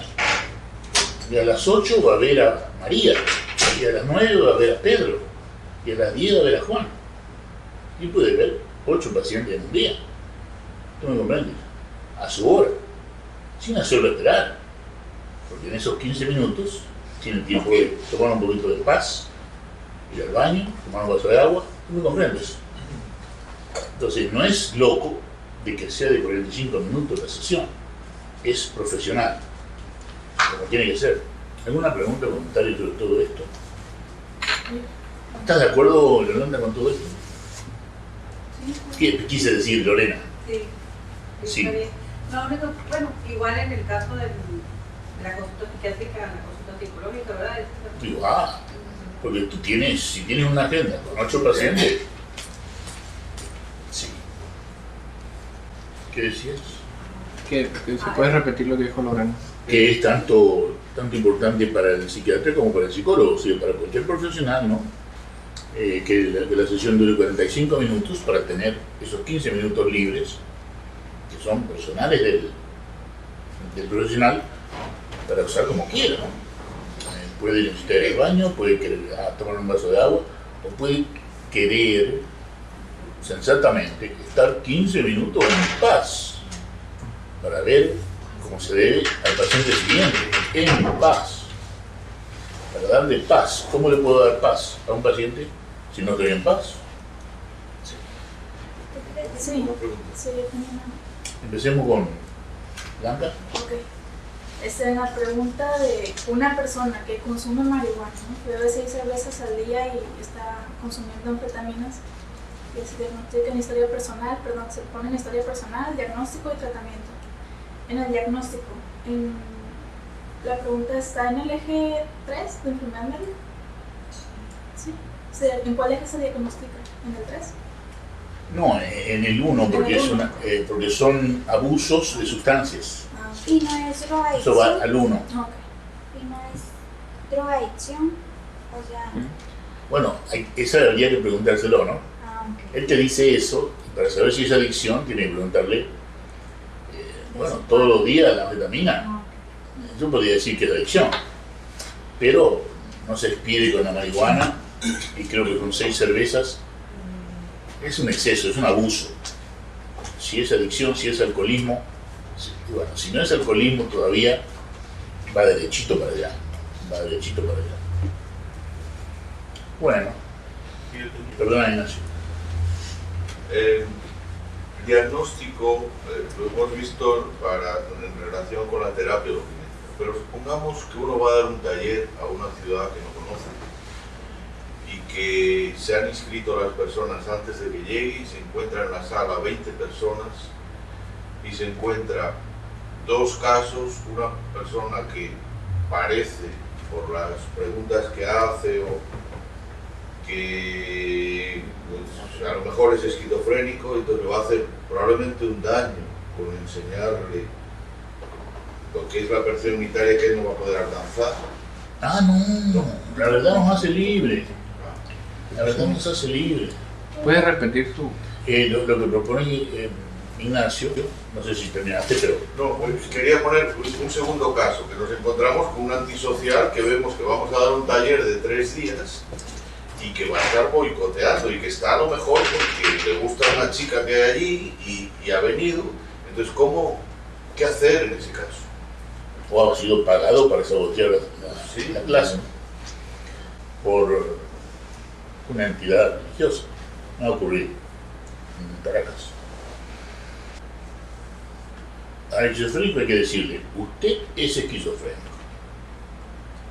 Y bueno, entonces no puedo empezar la percepción unitaria. Usted con la percepción unitaria va a perder el tiempo. Si usted quiere que yo lo engañe, está listo, porque yo le voy a decir nada más que la verdad. Y con eso te ganas un poco la confianza del paciente. Si el paciente sabe que tú le dices la verdad, sobre todo el esquizofrénico, que tiene tanta dificultad en tener confianza, porque hay paranoia, ve, qué sé yo, ¿cómo se dice? Moros con trinchetes, eso sí, español, ¿no? Moros con trinchetes por todos lados. Bueno, entonces, ese paciente va a tener dificultad en confiar. Si de entrada le dice la verdad, va a confiar más en ti. Aunque no es fácil confiar para un esquizofrénico, nunca. Y tú le dices, no te vas a beneficiar de la percepción unitaria, lo único que tú necesitas es un antipsicótico. ¿Y por cuánto tiempo? Te lo voy a decir desde ahora para que lo sepas hasta tu muerte.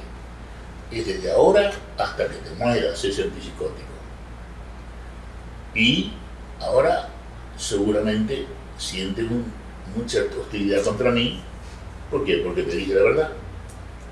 Puedes ir a otro lado y te van a dar alguna mentira, pero aquí te vamos a decir la verdad. Y en general funciona. Si tú te das el tiempo, no los 10 minutos que se usa en un seguro, ¿no?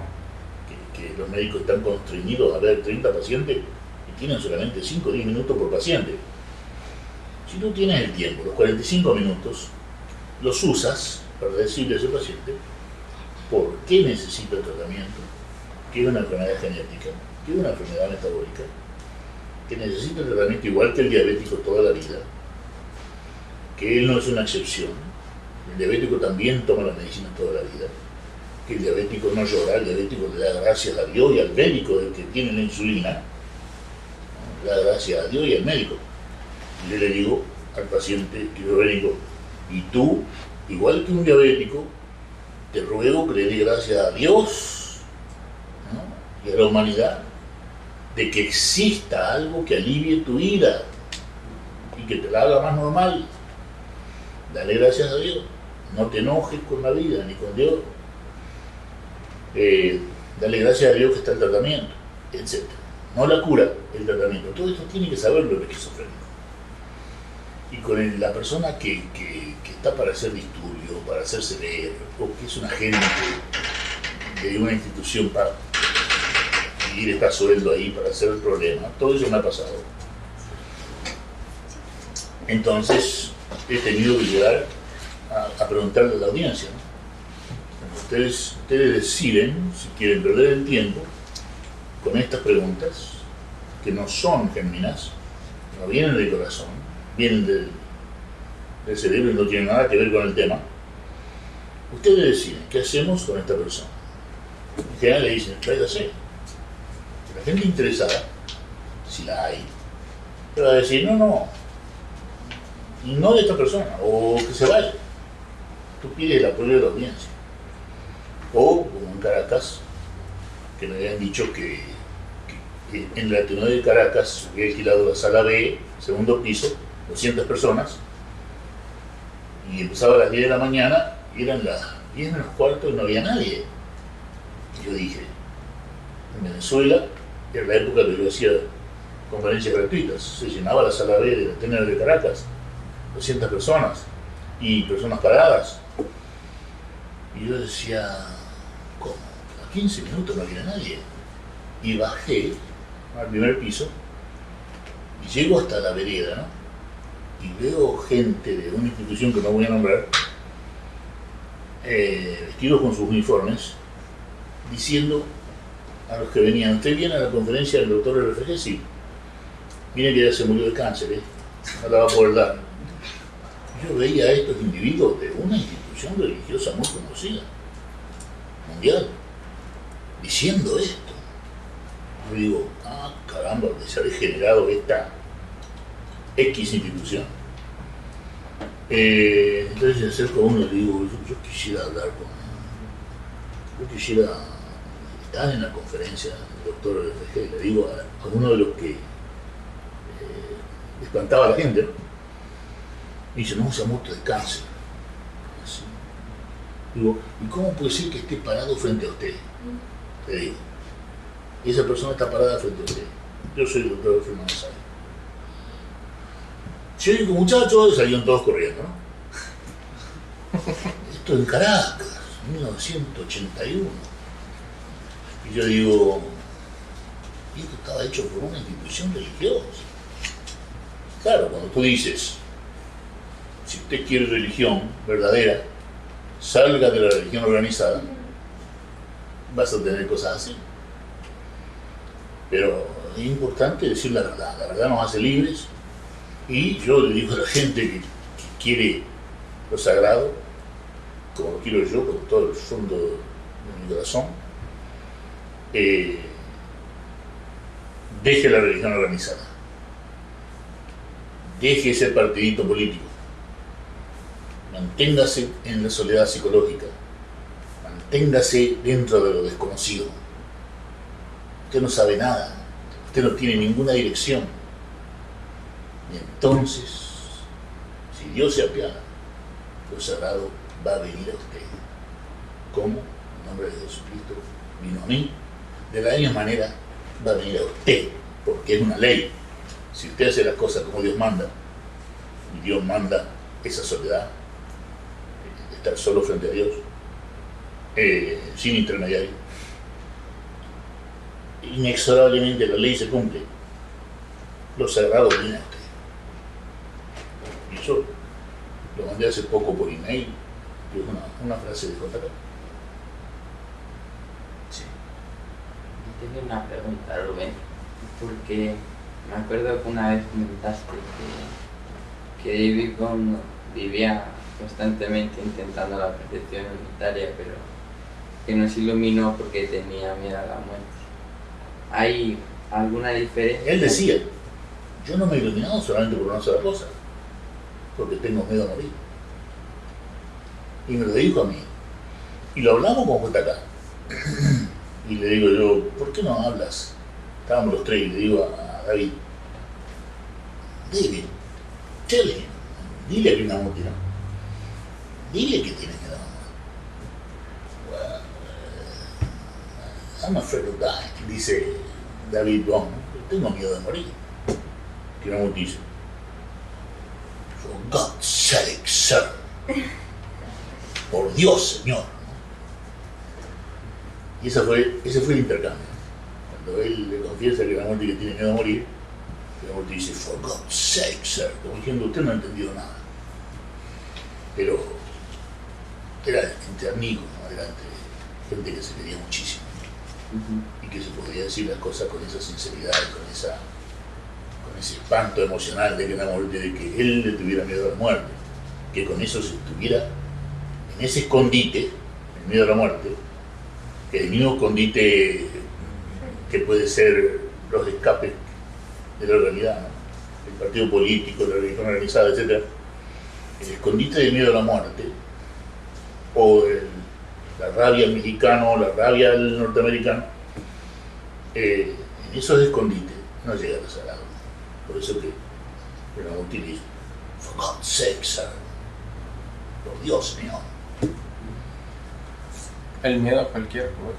El miedo. Miedo. Sí. La pregunta era que si hay diferencia entre intentar vivir constantemente en perfección unitaria o vivir en el ámbito.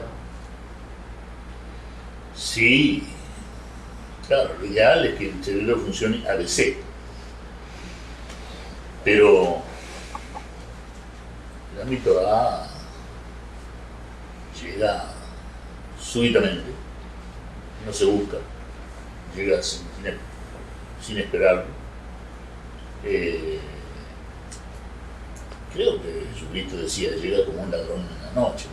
No, que uno tiene que estar como un ladrón en la noche, o sea, atento, en percepción unitaria, para que aquello llegue, decía Jesucristo.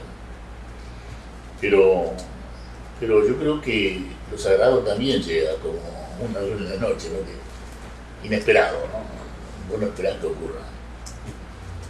Y la primera vez que sucede en mi vida yo estaba en un aeropuerto de Frankfurt y duró no más de 10 minutos, quizá menos de 10 minutos, pero mi vida cambió para siempre, ¿no? Eso fue esperando un vuelo de Lufthansa en Frankfurt para ir a Buenos Aires, vía Ciudad del Cabo, y cuando llego a Buenos Aires le dije a mi esposa, ustedes saben la historia, voy a hablar de esto hasta la muerte. ella me dice, nos van a comer los caranchos. Un poco después abandona el hogar por el temor a que nos comieran los caranchos. Yo después de eso nunca gané más dinero en mi vida, ¿no? Fue una profesión. O sea que son todos miedos sin justificación, que hacen que la persona tenga miedo a lo sagrado, miedo a vivir en paz, miedo a vivir sin escondites, sin religión organizada, sin partido político, sin cuentos tibetanos, sin metafísica, sin filosofía, en esa soledad, pero en percepción unitaria, donde no existe ningún escape. Esa es la manera, esa es la manera. Sí. Estoy contestando.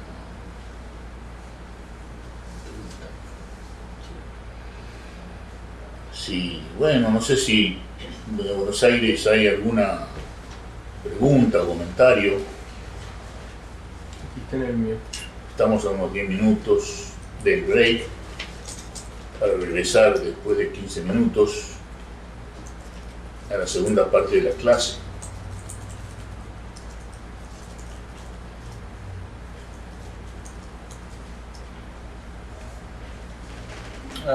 Sin preguntas. Bueno, entonces, si quieren podemos hablar un poquito de Robert Stoller, a quien me referí antes.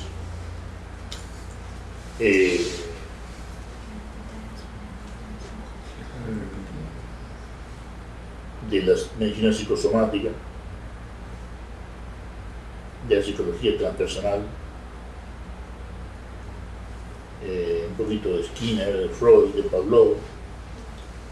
Y desde ya anoten que la tarea para la clase que viene es, vamos a hacer un examen de 25 preguntas para darle tiempo a la conexión de Buenos Aires, que va a ser media hora más tarde, a las 10:30. Y la tarea sería el capítulo sobre el sueño, el capítulo 4 del libro Nuevo Paradigma de Psicología, y el proceso MTA, que es el capítulo 2 de ese libro, Nuevo Paradigma de Psicología. Y también vamos a hacer, antes que nada, examen y luego revisión de esos temas, ¿no? ¿Qué importancia tiene el estrés? ¿Por qué le damos tanta importancia al estrés? ¿Porque es la enfermedad más común de nuestro tiempo? Sí, es la enfermedad más común de nuestro tiempo. No hay ninguna persona sin estrés. La vida es estrés, pero la vida que lleva el ser humano de hoy es mucho más estrés. En primer lugar, el consumo de sal. El consumo de sal del hombre primitivo, de acuerdo al análisis de la momia congelada que se han hallado en las montañas congeladas,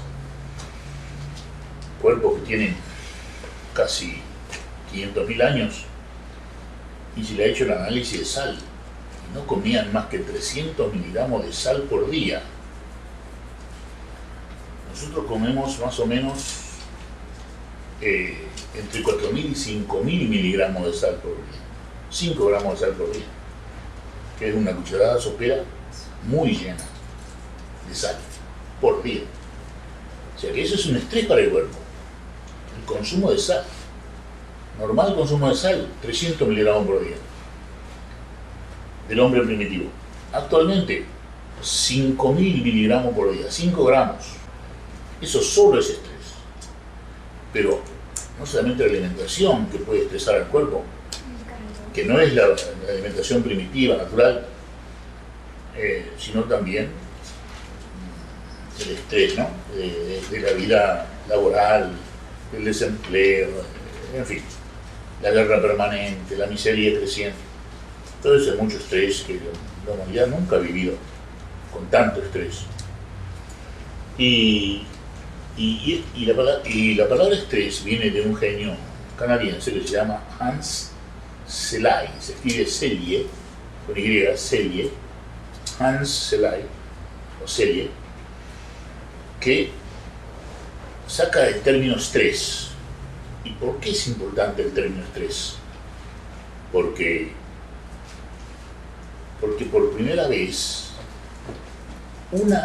una enfermedad, que es el estrés, que es un trastorno del eje hipófisis suprarrenal, ¿no? Hay mucha hormona ACTH de la hipófisis y mucha liberación de cortisona por la glándula suprarrenal, adrenalina. Es como si el ser humano estuviera listo para escapar o luchar, ¿no? Y ese es el estrés, ¿no? Pero no hay ni escape, pero no hay razón para escapar, ni hay lucha. No hay un tigre, no hay nadie. Sin embargo, uno está en estrés. Si tiene que aguantar a un jefe sádico, está en estrés, como si quisiera escapar o luchar. Están todas esas sustancias, adrenalina, cortisona, etc., en la sangre, aumentando la actividad del corazón, etc., desgastando el cuerpo. Ese es el estrés. Lo que dice Zelay, y que lo vuelve genial, y que lo vuelve una revolución en medicina, es que una enfermedad puede ser causada por muchas causas, y esa es la primera vez que se dice eso, que una enfermedad puede ser causada por muchas causas. Siempre creíamos que la tuberculosis tiene que ser por el bacilo de Koch. Perdón, se necesita mucho más que el bacilo de Koch para que haya tuberculosis. ¿Cómo lo sabemos? Porque el 98% de la gente tiene el bacilo de Koch, pero creo que anda por mucho menos del 10% de la humanidad que sufre de tuberculosis. Quiere decir que se necesitan más causas que el bacilo de Koch para tener tuberculosis. Pero eso lo sabemos también gracias a Zelay, que dice que el estrés es una enfermedad producida por muchas causas. El frío excesivo, el calor excesivo. Mexicali en verano es una ciudad estresante, porque llega a los 50 grados. Y se ve que la gente está en el verano un poco más irritable en Mexicali. Normal. El frío, el calor excesivo, todo eso son causas de estrés. Los golpes, los traumas, el exceso de trabajo, la falta de sueño, las radiaciones. En el agua existe entre 6 y 10% de radiación. En el agua que nosotros bebemos. En el agua que nosotros bebemos existe entre 6 y 10% de radiación por contaminación. Y eso es un hecho y es un gran estrés para el organismo. Entonces el frío, el calor excesivo, la fatiga, el exceso de trabajo, la falta de sueño, las radiaciones, las infecciones, una gripa, un resfrío, es mucho estrés. Los traumas, golpes, todas esas causas producen una sola enfermedad, estrés, que es el eje hipófisis suprarrenal trabajando, ¿no? Mucha ACTH, hormona adrenocorticotrópica, que estimula a la adrenal, y la adrenal larga las sustancias para la lucha y para la fuga, para preparar el organismo a escapar y a pelear. La adrenalina, la cortisona, que aumentan la actividad cardíaca para poder correr, que aumenta la presión para poder correr, etc. Pero si uno no corre, tiene estrés, que es la enfermedad que lleva primero a la gastritis, luego a la artritis, luego a la alta presión arterial, todo lo que hemos dicho, a la caída de la inmunidad, y luego a síndrome metabólico, umbral del diabetes, y hasta las ideas suicidas. Y yo quería decir esto del estrés porque es importante, es revolucionario que Hans Zelay diga, un médico canadiense, que diga que una enfermedad, el estrés, la más común de nuestro tiempo, está producida por muchas causas. Y cuando volvamos vamos a hablar un poquito de algunos errores teóricos de la medicina que por suerte no tuvieron tanta influencia como Zelay con el estrés, pero tuvieron cierta influencia. Por ejemplo, la medicina psicosomática, etc., que vamos a ver por qué son un error, ¿no? Constituyen errores de la historia de la medicina. ¿Preguntas antes de los 15 minutos de break? ¿Lo dejamos?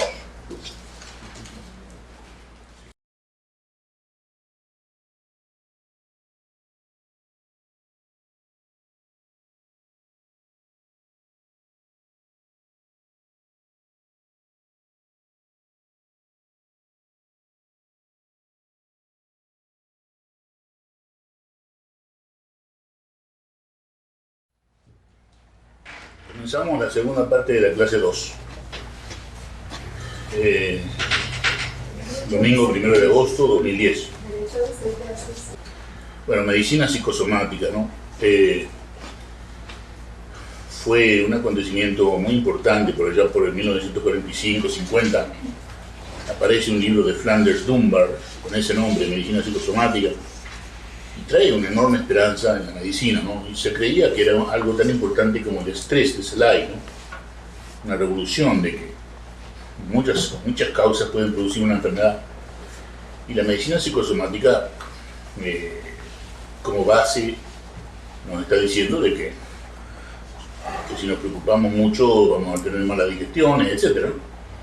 Pero va mucho más allá, y el problema fue ese, que la medicina psicosomática fue demasiado lejos.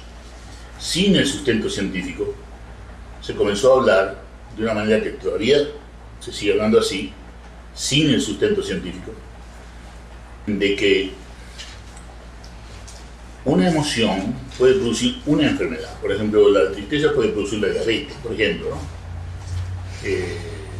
Puedo estar equivocado en las asociaciones que estoy haciendo ahora, pero estoy hablando del principio, ¿no? Del cual se hablaba. Y que una persona rabiosa puede tener cáncer de hígado y cosas por el estilo, ¿no? Y no se ha podido comprobar nunca que eso sea así, ni siquiera desde el punto de vista estadístico, ¿no es así? Sí. Entonces, lamentablemente, porque todos teníamos mucha esperanza de que la medicina psicosomática nos iba a llevar muy lejos, pero como no tiene fundamento científico y se basó sobre todo en wishful thinking, ¿no? Cosas que nos gustaría que fueran pero que no son, es como esa doctrina japonesa de que cristaliza de otra manera, y con Jorge hicimos el experimento y vimos que no era verdad. Entonces es un wishful thinking, es una teoría maravillosa que lamentablemente no es verdad. Entonces, en cambio tenemos el sustento de la holoquinesis. Entonces ahora podemos decir que mente y cuerpo son dos palabras para decir la misma cosa. Entonces ahora verdaderamente la medicina es psicosomática, porque mente y cuerpo son los dos lados de la misma moneda. Pero ahora lo sabemos científicamente gracias a la holoquinesis. Y lo sabemos desde el punto de vista psicosocial, desde todos los aspectos de la mente. Psicosocial, molecular, energético, cuántico y sin duda en el orden implicado, que es solamente inferible. Entonces, la medicina psicosomática, un gran aporte, pero con mucha esperanza, pero que decepcionó porque no estaba fundamentada científicamente. O sea, ¿en qué se basaba la medicina psicosomática? De que la enfermedad tenía argumentos existenciales, ¿no? O sea, que cosas que suceden en nuestra existencia pueden determinar ciertas enfermedades. Una teoría atrayente, por eso atrajo a todo el mundo, ¿no? Yo mismo ya estaba interesado en estudiar medicina, estaba en el secundario, ya leía el libro de medicina psicosomática, ¿no? Estábamos con una gran esperanza, sobre todo los adolescentes y los jóvenes, que terminó siendo una decepción. Entonces vino posterior a lo de Selay. Sí. Claro, ya se empieza a animar el cuerpo médico a decir cosas extraordinarias, como por ejemplo, de que argumentos existenciales pueden producir enfermedades. ¿Y no es verdad? ¿No es verdad? En general, la mayoría de las grandes enfermedades son genéticas. Son genéticas. De que el estrés tiene complicaciones de gastritis, claro, pero es algo matemático, ¿no? ¿Es psicosomático? Bueno, son los dos lados de la misma moneda, ¿no? Mente y cuerpo son la misma cosa. Si hay estrés, va a haber gastritis, ya sabemos todas las consecuencias del estrés. La dosis hace el veneno. Muy bien, muy bien. No es lo mismo 81 gramos de aspirina para prevenir un infarto que 2.800 gramos de aspirina. Ya sería un veneno. Entonces es mejor no usar la palabra psicosomático, para que no se relacione con no usarla. ¿Por qué? Porque fue una esperanza fallida. Fue una esperanza fallida de Flanders Dunbar. otra persona muy excepcional que tuvo una hermosa idea que no fue realidad. Es como la idea del agua, que tiene cristales lindos cuando le decimos cosas lindas al agua, o que tiene cristales feos si le decimos cosas feas. Pero no es verdad, lo hemos hecho con Jorge y vimos que no es verdad. Los hemisferios cerebrales. Sí, de que el hemisferio izquierdo que el hemisferio izquierdo y derecho, esto y lo otro. Eso fue una reacción de Bronstein contra Karl Pribram. Fue un problema personal. El cerebro es mejor dividirlo. Si vamos a dividir el cerebro, es más útil dividirlo en anterior y posterior que en derecho e izquierdo. A pesar de que tiene su sensatez dividirlo en derecho e izquierdo, porque hay enfermedades como la agnosia, por ejemplo, que tienen que ver con la división del cerebro en izquierdo y derecho. Pero son raras enfermedades. Y no tiene que ver con lo que dice Bronstein, que el cerebro izquierdo es y que el cerebro derecho es. De que el derecho es para el arte y que el izquierdo es para el intelecto matemático. Y no es verdad, porque tanto para pintar un cuadro como para hacer un cálculo matemático se necesita todo el cerebro. Todo el cerebro. Entonces, para no ser psicosomáticos, podemos decir cuerpo-mente nada más. Cuerpo y mente. Que el cuerpo y la mente son dos aspectos de una sola realidad. Es como decir que el miedo, la rabia y la tristeza son distintos nombres para la misma cosa, que es la actividad T del proceso MTA. Miedo, rabia y tristeza. Es la T del proceso MTA. Y hablábamos antes de comenzar la clase de que es importante reconocer de que cuando decimos pensamiento y proceso MTA, la A es un anglicismo autonómico que representa la actividad del sistema nervioso autónomo. Decimos autonómico para diferenciarlo de las funciones autónomas del ego, de Freud y sus seguidores. Y esa función, que es simpática, parasimpática, etc., dirige la actividad de todos los órganos, ¿no? El corazón, los pulmones, el intestino, la vejiga, el sexo. Todo eso está dirigido por el sistema nervioso autónomo, vegetativo, inconsciente. Todo eso es inconsciente. Y eso es parte del pensamiento, o sea, parte del proceso de MTA, no nos olvidemos.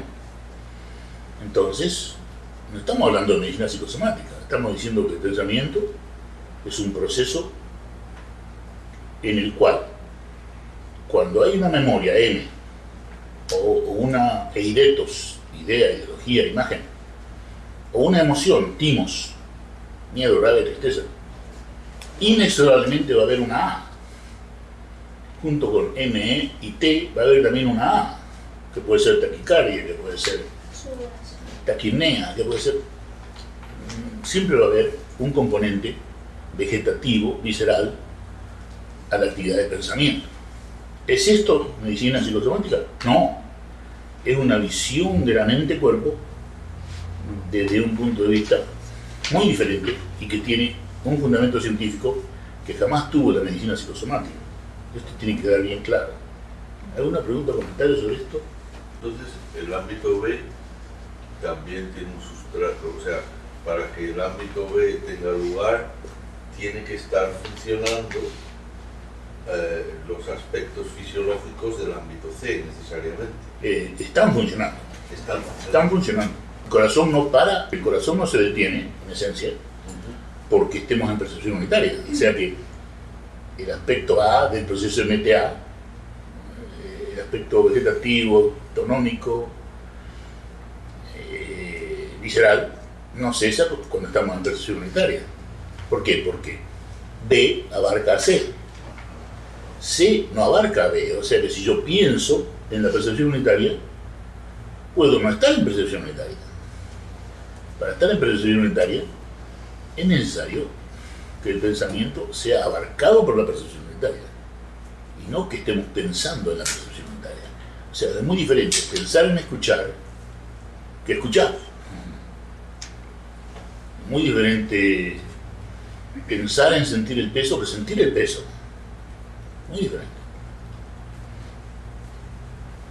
Y después se descubre, gracias a Celay, de que la hipertensión arterial tiene muchas causas.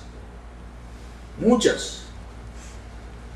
Puede ser por tiroides, exceso de actividad tiroidea, puede ser por problemas del mismo corazón, puede ser por exceso de sal, puede ser por exceso de cocaína o anfetamina. La hipertensión arterial tiene muchas causas también, ¿no? La diabetes es una enfermedad que ahora se dice que, si bien es genética, puede tener o muchos genes o muchas causas y muchas variedades, centrales o periféricas, etc. Centrales en el páncreas, periféricas en los receptores celulares. ¿Estamos bien? Sí.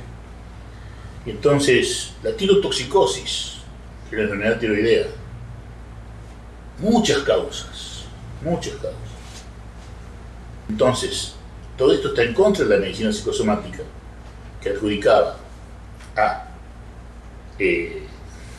digamos así, dramas existenciales como origen de ciertas enfermedades específicas. No es así. Lamentablemente, porque sonaba muy lindo, ¿no? Y hubiera sido muy lindo que así fuera, para el tratamiento, para facilitar el tratamiento de las enfermedades, pero no es verdad. En la psicología transpersonal, ¿no? He visto, para mi asombro, de que todavía se ve a la enfermedad como castigo. La misma Biblia nos dice en el libro de Job que Job tuvo una serie de enfermedades y desgracias, creo que lo deja su mujer y se enferma.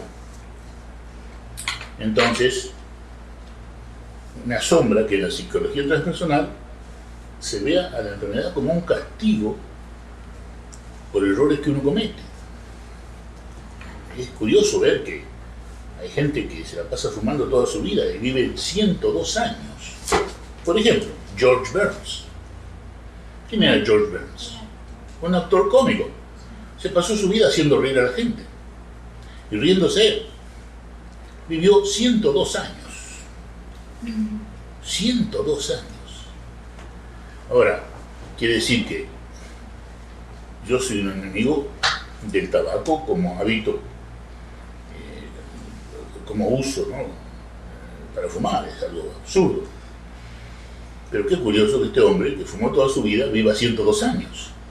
Lo que estamos diciendo es que hay varios factores para que una persona viva mucho tiempo, ¿no? Y que, a pesar de haber fumado, vivió 102 años. Yo me pregunto, ¿cuánto hubiera vivido si no hubiera fumado? Hubiera vivido 110 años.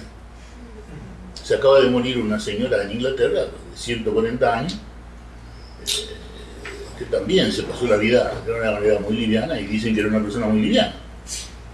Y eso lo vamos a ver cada vez más. Con mejor medicina la gente va a vivir más tiempo. Y bueno, entonces,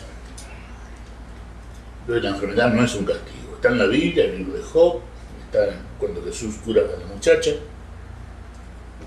de un centurión, creo que era romano. O sea que no hace diferencia con el romano, ¿no? El romano es el enemigo, el imperialista que está ocupando su tierra, ¿no? Que es Palestina, y él, ¿qué dice? Voy a curar a esa muchacha también, aunque sea la hija de ese que es un enemigo, un romano.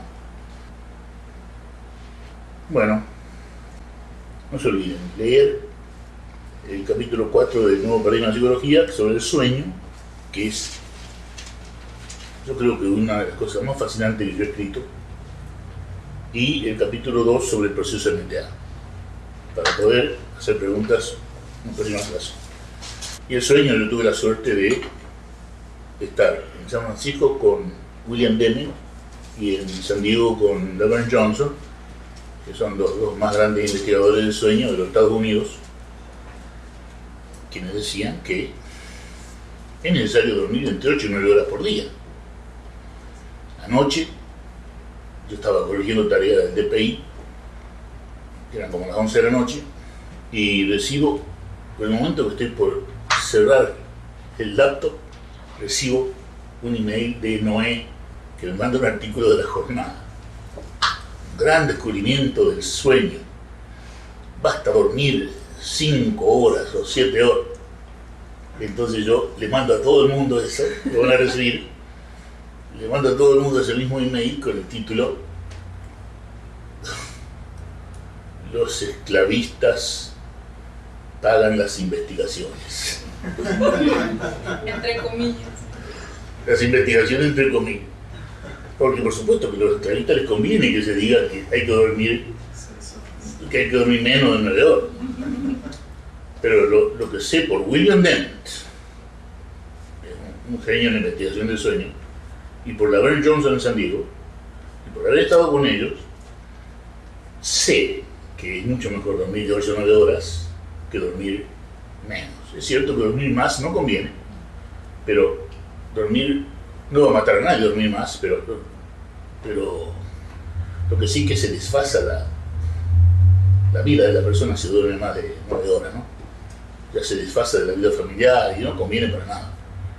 Pero por lo menos 8 o 9 horas es necesario dormir. Y eso está negado en un último artículo que salió en La Jornada. Yo digo que son las investigaciones, entre comillas, que pagan los esclavistas. Entonces, ¿alguna pregunta o comentario?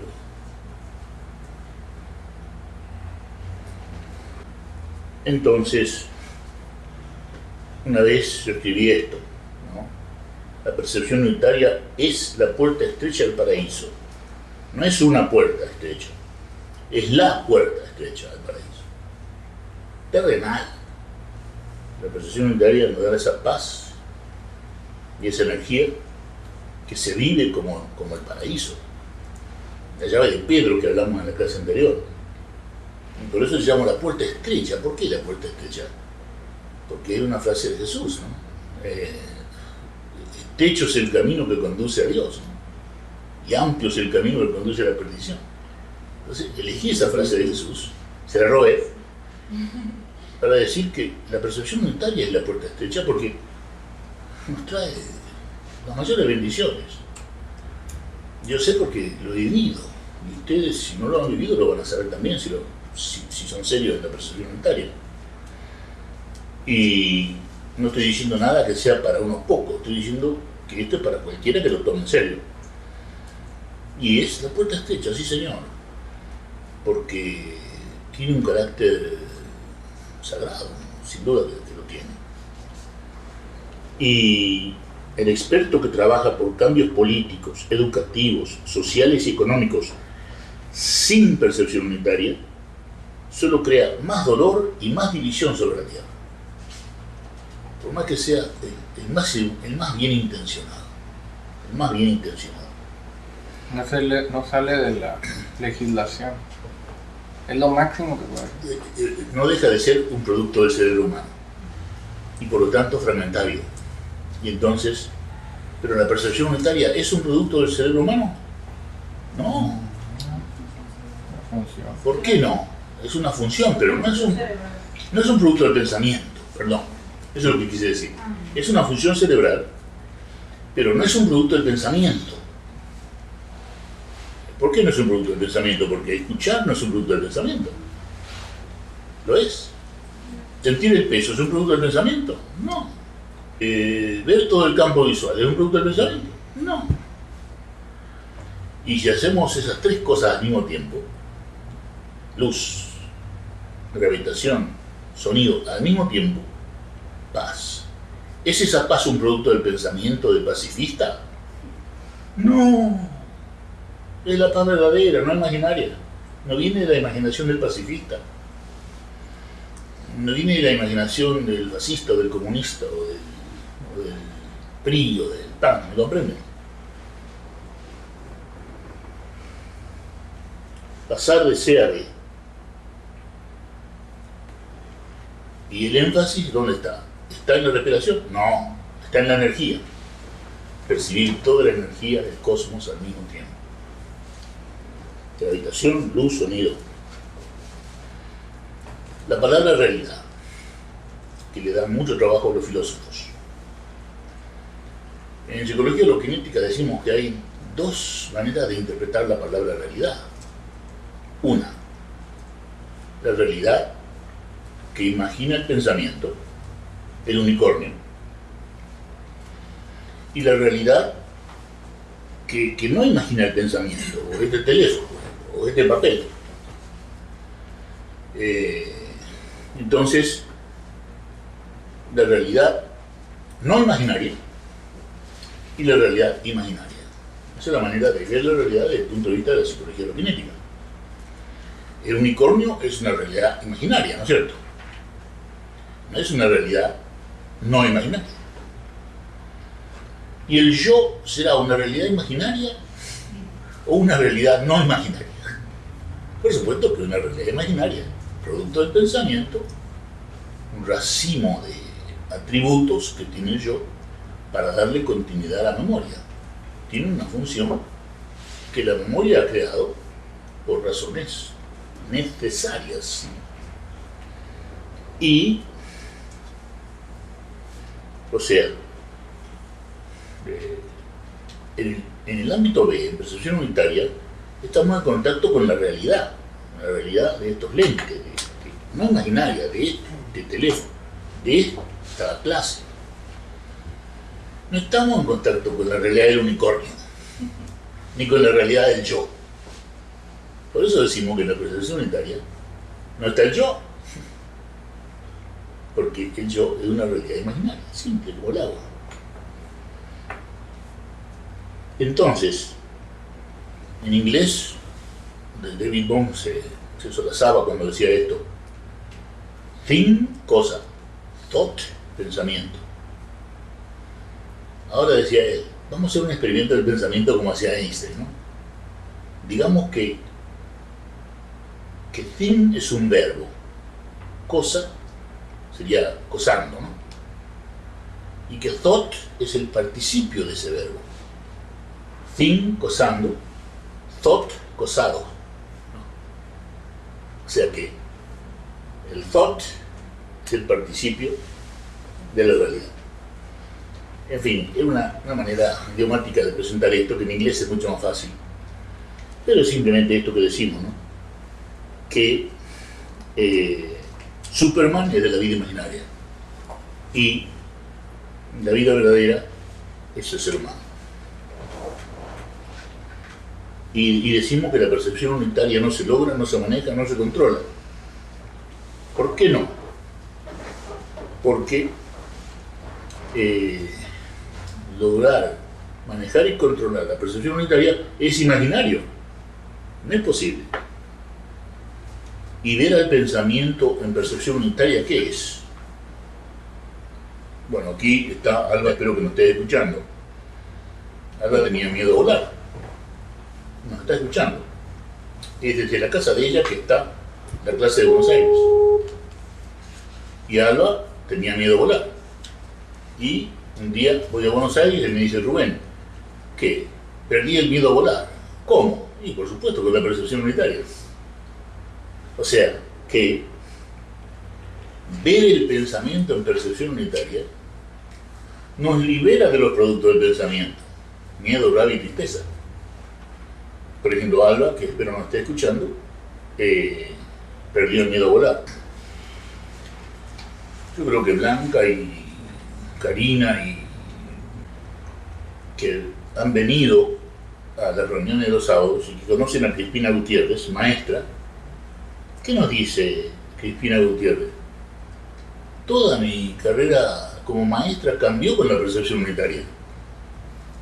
Mi clase se ordenó nada más que estando en percepción unitaria en silencio.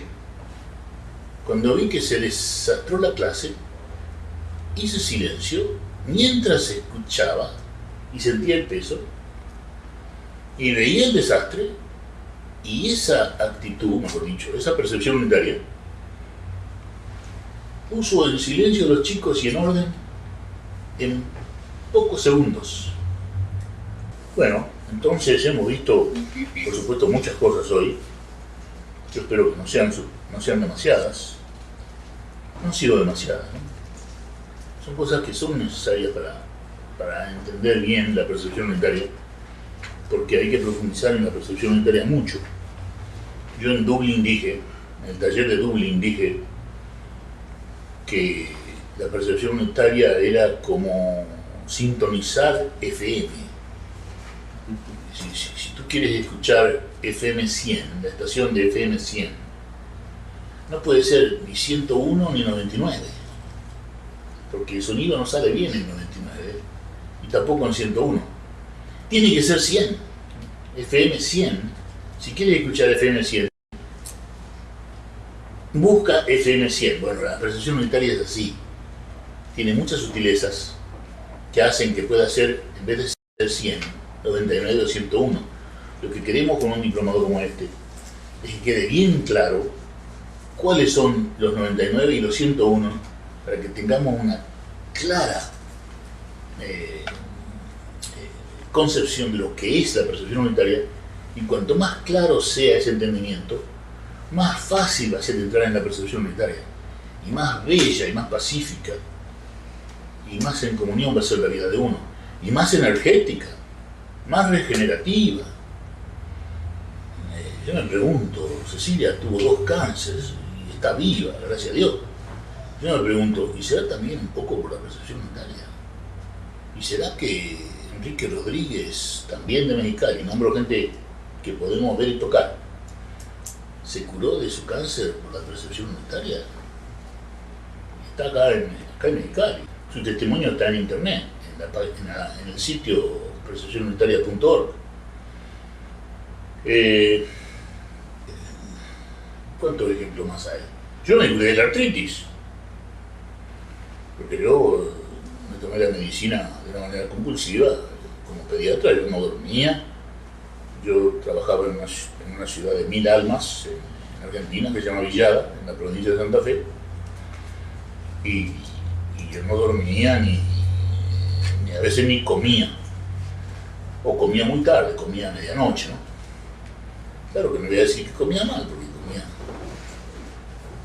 muy bien, pero quiero decir que era una vida no bien ordenada, y que me trajo la alta presión, que es genética, y que me trajo el síndrome metabólico.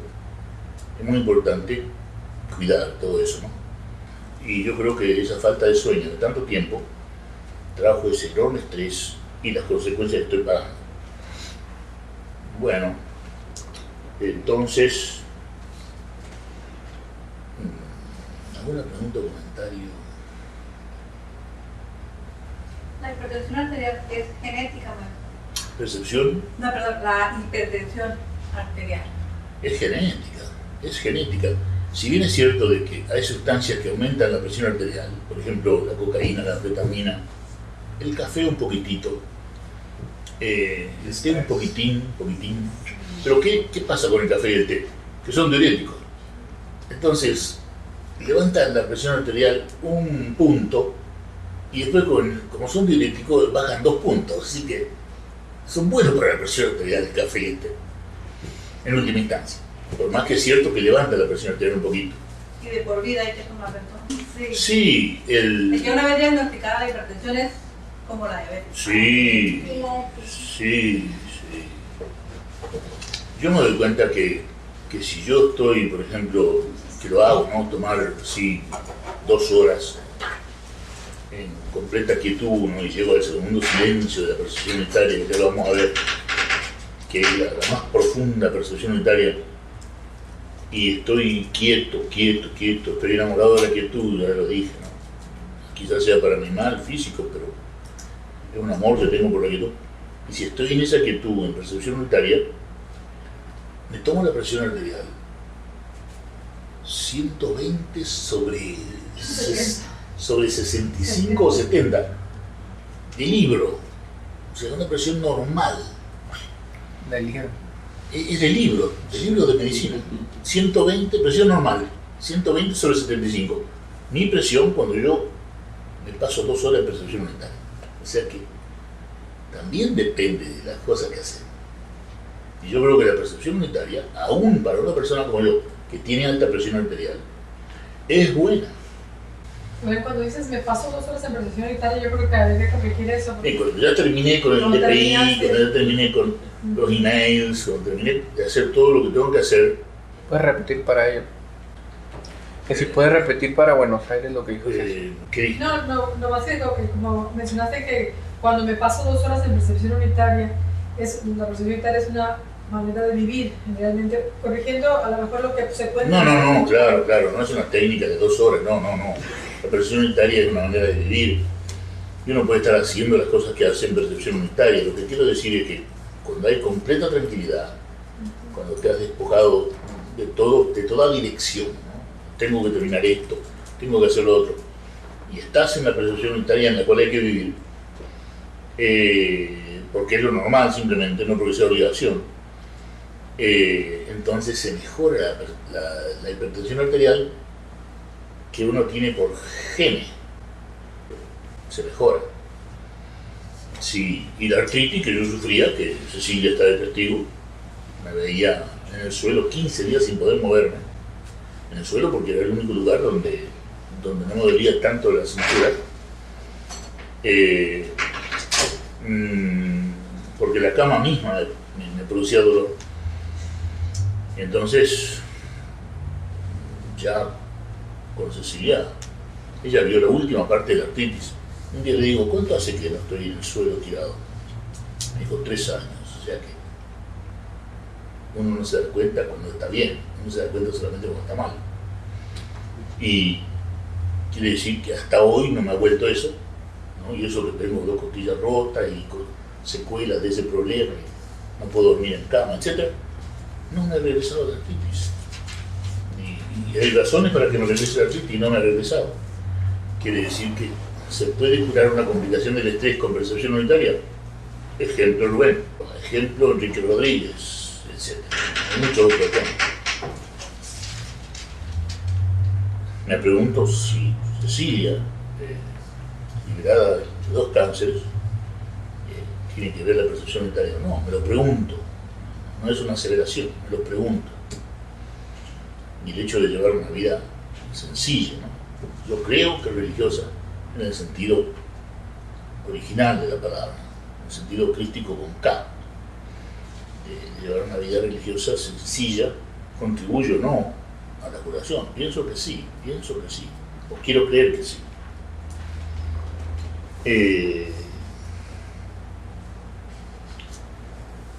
Hay muchas cosas que podríamos rever de todo lo que se dijo, pero no sé si sería mejor un diálogo para profundizar todo lo que se ha dicho, ¿no? Está claro de que el pensamiento es también actividad visceral. Está claro, ¿no? El pensamiento, el proceso MTA, no está separado de la actividad visceral, lo cual no es medicina psicosomática, sino que el pensamiento no está separado de esa A, que es la actividad visceral. Y que cuando decimos mamá, si tenemos un contador del corazón, vamos a tener taquicardia. Y que si un español dice España, va a aumentar la actividad cardíaca. Si un mexicano dice México, va a aumentar la actividad cardíaca. O si un musulmán dice Mahoma, va a aumentar la cardíaca. Hay palabras que son sobrevaloradas en una cultura, en un individuo, que obviamente están relacionadas con la actividad visceral, y que la sola palabra modifica la actividad visceral. Y eso es importante que se tenga en cuenta, ¿no? El pensamiento no está separado de la actividad visceral. MTA, la A es la actividad visceral, actividad autonómica, actividad vegetativa, actividad simpática, parasimpática. Eso fue una de las cosas importantes que se dijo hoy. Hemos dicho que la respiración no es importante, y ya sabemos bien por qué, porque es algo inconsciente del ámbito C, porque el inconsciente existe en el ámbito C, pero no en el B. En el ámbito B, la percepción unitaria es solamente consciente, pero en el ámbito C, el 99% de las cosas son inconscientes, incluyendo la actividad visceral y la respiración. Y si nosotros con una con una técnica de respiración, queremos llevar la respiración a la conciencia, estamos haciendo un daño. Pero si estamos si está en percepción unitaria, continúa la homeostasis, el latido cardíaco, entonces hay una actividad inconsciente que continúa, aunque la percepción unitaria sea completamente consciente, pero lo inconsciente continúa. Lo inconsciente continúa. Claro. O sea, que no para el corazón, que no para la digestión, que no para nada, no para nada. Y toda la función cerebral continúa, ¿no? Y yo creo que si hay percepción unitaria, las funciones cerebrales continúan mejor y todo el organismo funciona mejor. Por eso yo creo que se dan las curaciones y aumenta la energía de la persona y mejora la relación. Yo creo que sí, aumenta la comunión con la gente. Por ejemplo, comienza la comunión con la gente, sí. Pero por ejemplo en una pareja, ¿no? Hombre y mujer, ¿no? Matrimonial, que se propongan vivir en percepción unitaria. La comunión puede ser que te diga, qué sé yo, hueles mal, ya es hora de que te bañes, ¿no? Eso es parte de la comunión. Menos mal que está eso. O parte de la comunión es la caricia, la intimidad, la belleza. Pero la comunión no es suficiente. Tiene que haber esa conspiración para vivir en comunión, para vivir en percepción unitaria, ¿no? Si el amigo que está en las últimas te dice, no, Rubén, no me venga con nada, se está condenando solo a vivir mal porque no quiere la percepción unitaria. Y eso desgraciadamente sucede con mucha frecuencia. Que la comunión te dice, sal de ahí. Y la persona te dice, no, déjame tranquilo, tranquila. Se ve mucho en las parejas matrimoniales, entre los amigos. Uno tiene un familiar querido y quiere sacarlo del pozo, o ayudarlo, perdón, nadie saca del pozo a nadie. Ayudarlo a que salga del pozo, él mismo o ella misma. No quiere. Eso no quiere decir que no hay comunión de parte de uno, pero falta la otra parte de la comunión, ¿no? Y hemos visto que la mente tiene que ser redefinida. Si cambia el tiempo, la palabra mente tiene que ser redefinida. Ya no es solamente mente, capacidad de pensar. No. Ser humano, animal que habla. No. ¿Qué piensa? Animal que piensa. Esas son definiciones ultra fragmentarias. La mente en psicología holokinética se vuelve a definir con todo el fundamento científico y evidencial de esta manera, ¿no? La mente es la consecuencia de la interacción. Ustedes tienen la contingencia de la interacción entre el organismo y el ambiente desde el útero hasta la muerte. La consecuencia de la interacción que hay entre el organismo y el ambiente desde el útero hasta la muerte. Ámbito C. Pero eso no es todo. Todavía no está definido el ámbito B. La mente, además de eso, que todo lo que estudia la psicología es también percepción unitaria, contacto con la holoquinesis consciente. Esa paz, esa energía que llega con la percepción unitaria es el contacto con la holoquinesis. ¿Alguna pregunta sobre mente de acuerdo a la psicología holoquinética?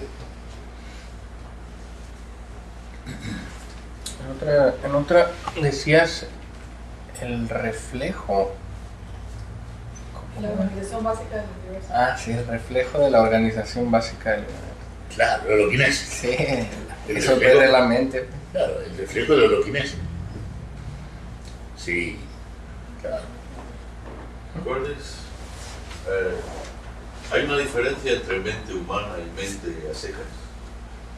Bueno, claro, ahí podemos incluso entrar en filosofía, ¿no? Hay gente que estudia los animales, ¿no? Por ejemplo, el gran ejemplo de este alemán, ¿no? Que estudia los patitos, Lorenz. Un gran ejemplo de una persona muy observadora. Y él habla que hay una conducta básica del patito que está determinada por la actividad de la pata. Que el patito va a caminar de esa manera porque va a seguir a la pata, ¿no? Después que nace, después que sale del huevo. Y eso le llama, si no me equivoco, patterning. Konrad Lorenz. Y entonces hay cosas que son fascinantes en la psicología. Ahora bien,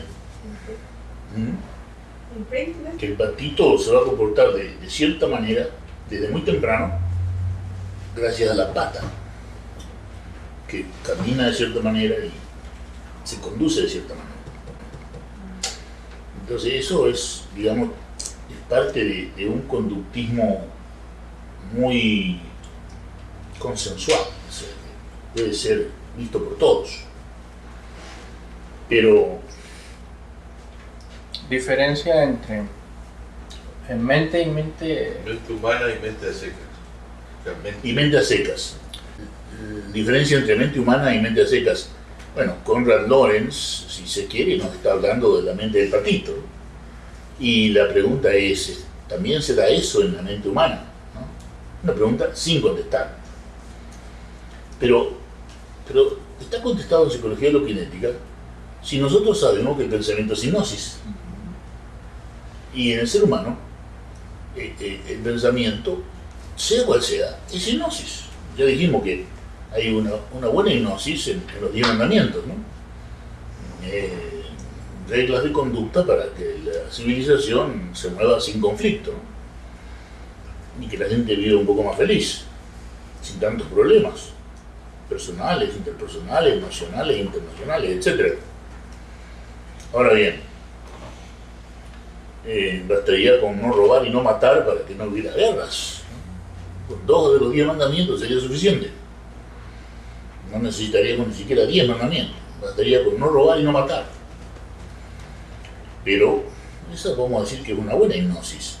Pero si el pensamiento es hipnosis, es relativamente secundario lo que dice Konrad Lorenz. No porque sea poco importante, sino porque también es parte de la hipnosis en el ser humano. Si eso fuera así también en el ser humano, también es parte de la hipnosis.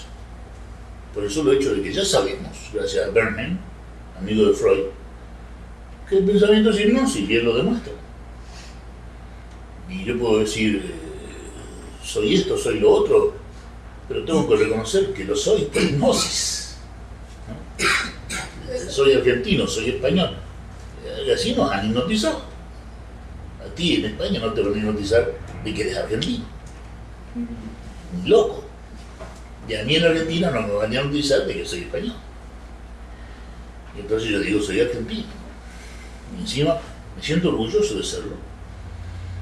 Y es hipnosis. Si nos damos cuenta, es hipnosis. Ahora, de que sea difícil de ver esto, de digerir esta píldora, de tragarla y digerirla, sí, es difícil. Pero hay que ver si es verdad, investigarlo. Porque si se descubre que el pensamiento es hipnosis, aumenta nuestra libertad. Porque imagínate que tú escuchas un producto del pensamiento sobrevalorado, llamado un bolero. Luna que se quiebra sobre la tiniebla de mi soledad. Y entonces estás triste. Y ya sabes por qué estás triste, porque te viste escuchando el bolero. Te hipnotizó el bolero. O te hipnotizó el tango. O te hipnotizó la ranchera, o te hipnotizó lo que te hipnotizó. El rap, lo que sea. Y si no reconocemos que toda esa actividad es hipnosis, vamos a estar más sujetos a la esclavitud psicológica. Está claro esto. Cuanto más comprendamos que el pensamiento es hipnosis y que los productos del pensamiento son productos de la hipnosis e hipnotizan, La música es poderosísima para hipnotizar. Por eso, desde que el hombre es hombre, parece que, por lo menos de la historia escrita, siempre había danzas y canciones antes de ir a pelear. Primero, que la manera de estar hipnotizado. Primero enojo, con la danza, con la canción, y después salgo a matar y a morir. Hipnosis. Entonces, si bien, volviendo al tema de Konrad Lorenz, ¿no? que es realmente un autor digno de considerar y de leer, pero aunque fuera cierto en la mente humana también eso, que se ve en los patitos. Esa es la que hablaba de imprinting, que sigue yo dije patterning, perdón, como madre lo primero que veía y a ese seguía, sí. El patito, ¿no? Yo sé la palabra patterning, perdón, es la palabra imprinting. Impronta. Impronta. ¿Qué dijiste? Impronta. Una impronta, sí. Exactamente. Imprinting o impronta, ¿no? En español es impronta. Impronta, debe ser impronta en español. Yo lo aprendí en inglés.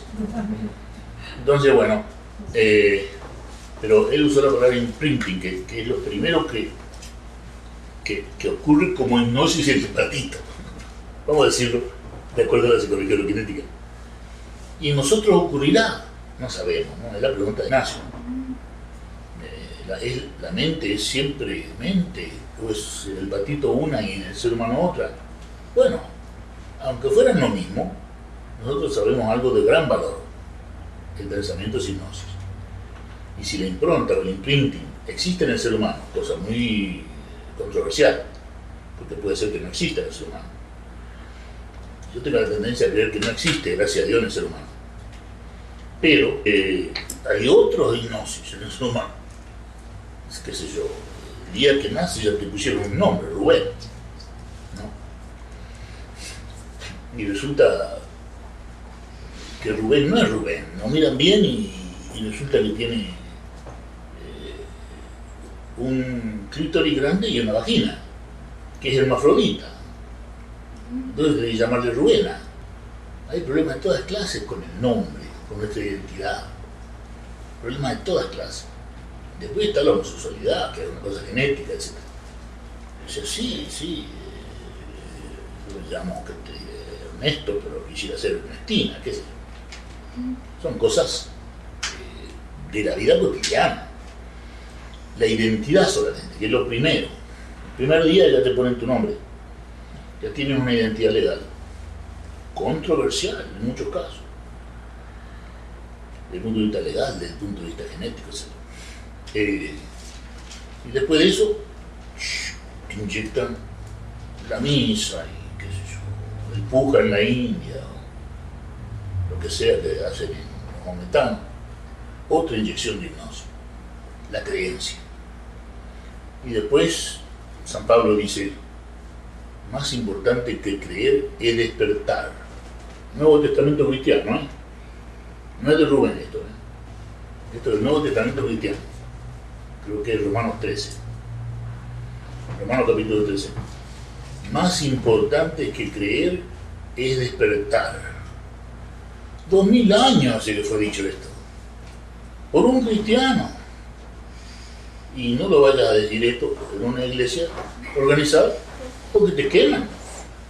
Y es de Pablo, una frase de Pablo. Más importante que creer es despertar. Creo que es Romanos 13. O sea que nos inyectan toda clase de hipnosis y de divisiones. Ya tú no miras al maometano de la misma manera. Y si eres blanco, no miras al negro de la misma manera. Y división tras división tras división tras división. ¿Y a qué nos ha llevado? A un horror que es la vida humana actual, que con todo lo bella que podría ser, no lo es, porque hay una guerra permanente y una miseria creciente, que no tiene justificación ninguna, no tiene ninguna sensatez y ninguna compasión.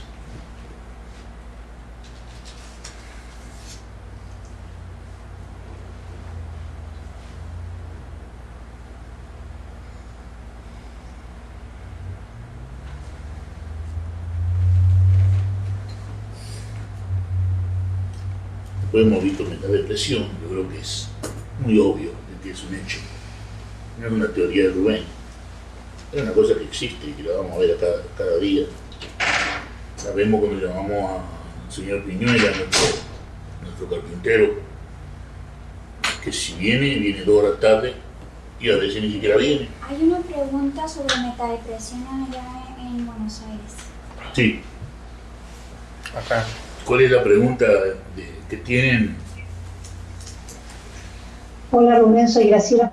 Salud, Graciela. Quería preguntarte acerca de cuál sería el diagnóstico diferencial entre depresión y metadepresión, ya que sería el tratamiento totalmente diferente entre una y otra. Una tendría obligadamente que tomar antidepresivos y la otra no.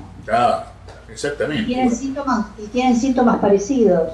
Sí, pero la persona con metadepresión, que no es una enfermedad genética, no tiene mal el sueño. No tiene mal el sueño. Y por eso la primera pregunta que yo hago es ¿cómo duerme usted? Sin embargo, yo veo en el consultorio una gran cantidad de pacientes con metadepresión que tienen trastornos del sueño, toman ansiolíticos. No, pero entonces, no, lo que pasa, Graciela, ¿no? Lo que pasa, Graciela, es que tú estás viendo pacientes deprimidos genéticamente. Que en la Argentina, tengo entendido, ha habido un aumento del 30% de la depresión. Después de 100.000 desaparecidos y toda la historia argentina, tenemos el mayor número en la Argentina de deprimidos en el mundo. Y con la historia argentina no es muy difícil de comprender. Estamos viendo deprimidos, estamos viendo gente con depresión genética que necesita antidepresivos y no les queremos dar los antidepresivos. Me parece que esa es la historia real. Ajá. Entonces la metadepresión no tendría trastornos del sueño. Eso sería Ese sería el marcador. El marcador, sí. Que es la persona irresponsable, la persona que no le interesa la excelencia. Muchas gracias. Al contrario. Tienen otra... Pero, Rubén, ¿y si la falta de dormir es por estrés? ¿Cómo se diferencia? Bueno, pero entonces, tú preguntas, ¿cierto? Yo pregunto, ¿cómo duerme usted? Y a veces bien, a veces mal. Bueno, hábleme de cuando duerme mal. Y a veces me acuesto y no puedo dormir. Cuéntame, también depende la edad de la persona, ¿no? Un muchacho de 20 años te dice, a veces que no puedo dormir. Y yo le digo, ¿y eso sucede cuando vas al antro? Sí. Claro, regresa del antro. Antro es el boliche. En Argentina se le llama boliche. Regresa y está sobreexcitado, no puede dormir. Pero eso no es depresión. Sucede por una circunstancia. Ir al antro, ir al boliche. ¿Por qué? Porque tiene 20 años. Pero un caballero de 45 años, ¿no? Y que te diga, no, bueno, yo a veces duermo bien, a veces mal. Muy bien. Hábleme de cuando duerme mal. Y estoy 2 horas para poder dormirme. Y se despierta, sí, me despierto para orinar. ¿Cuántas veces? 2 o 3 veces. ¿Tiene usted problema prostático? Tarán, tarán. De los 45 años, si vas muchas veces al baño, hay que pensar que tienes una próstata que hay que sacar. O sea que estamos hablando, por supuesto, de una manera simplificada para que todos se lleven la idea de lo que es la depresión y que lo fundamental es el sueño y la energía. Pero en la sutileza de la anamnesis en el consultorio hay que tener un entrenamiento psiquiátrico que son entre 3 y 5 años de... Yo tengo 5 años de residencia. Y todas estas son sutilezas, preguntas sutiles que hay que hacer y que muchos médicos no hacen, ¿no? Yo la primera pregunta que hago es el sueño, su naturaleza, duración, etcétera, etcétera. No sé si te estoy contestando, Graciela. Sí, muchas gracias. Al contrario. ¿Alguna otra pregunta en Buenos Aires? No, por el momento no, gracias, Rubén. Bueno, neurosis desaparece del manual de diagnóstico.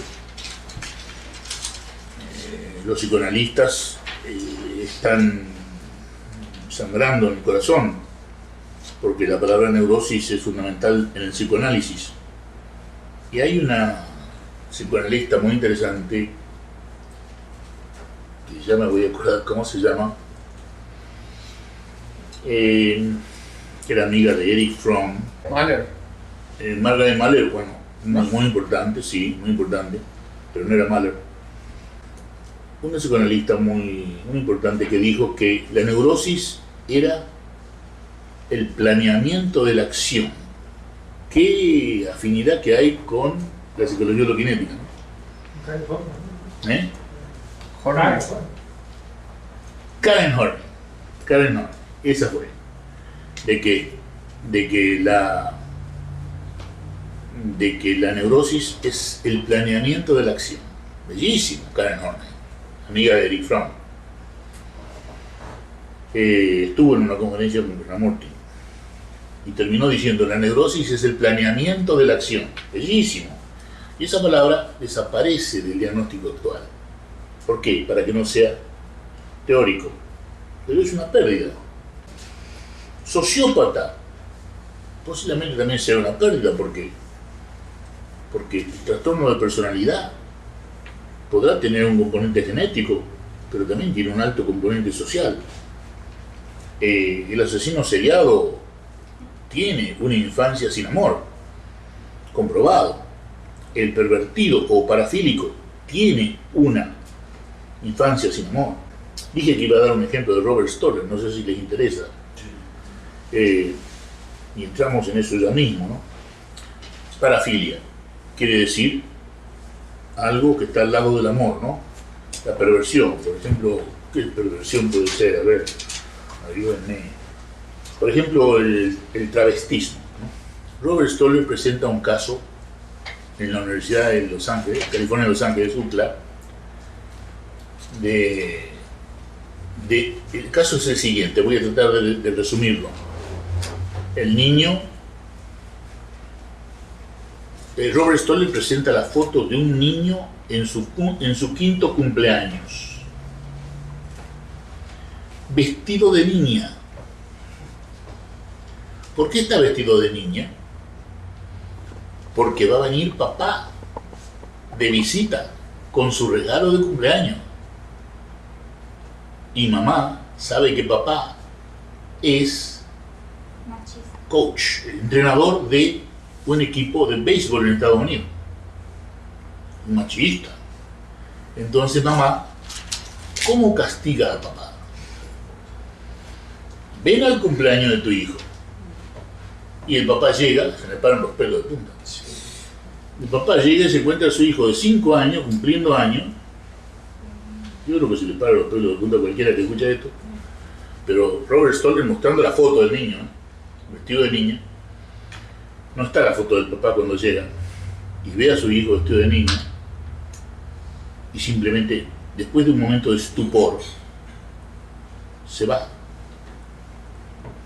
Tira su regalo y se va. Se rompe la relación con el papá, que es lo que quería la mamá. Dice Robert Stoller: ahora vean a este niño a la edad de 25 años, vestido de dama, sentado en el banco de una plaza. Y si ustedes querían saber el origen del travestismo, bueno, ahí tienen. Es el origen del travestismo es el odio de la mamá al papá, transmitido al hijo en forma de parafilia, pero no le llamemos algo parecido al amor. Eso es el producto del odio de mamá a papá. Ahora bien, Robert Stoller escribe un libro, Perversiones, que yo lo recomiendo. Es el odio que produjo al travestista. Es el odio. Y ahora se pasea en la plaza vestida de mujer. Ese vestido de mujer, ese muchacho. Bueno, yo creo que era importante mencionar a Robert Stoller, porque él dice que la palabra tiene que ser perversión, como era antes en el diagnóstico del DSM-4, y no como es ahora, parafilia, una forma de amor. No, él dice, no es una forma del amor, es una forma del odio, dice Robert Stoller. ¿Habla acerca algo de la razón genética, también de la parafilia? Sí, él dice que la homosexualidad es genética, ¿no? Pero el travestista puede no ser homosexual. Este muchachito era travestista, pero no homosexual. Pero la homosexualidad es genética y desapareció del manual de diagnóstico. La homosexualidad, ahora me entero que ayer se casaron los primeros 2 homosexuales en Rosario, Argentina, ¿no? Creo que ustedes también tienen que haberse enterado en Argentina.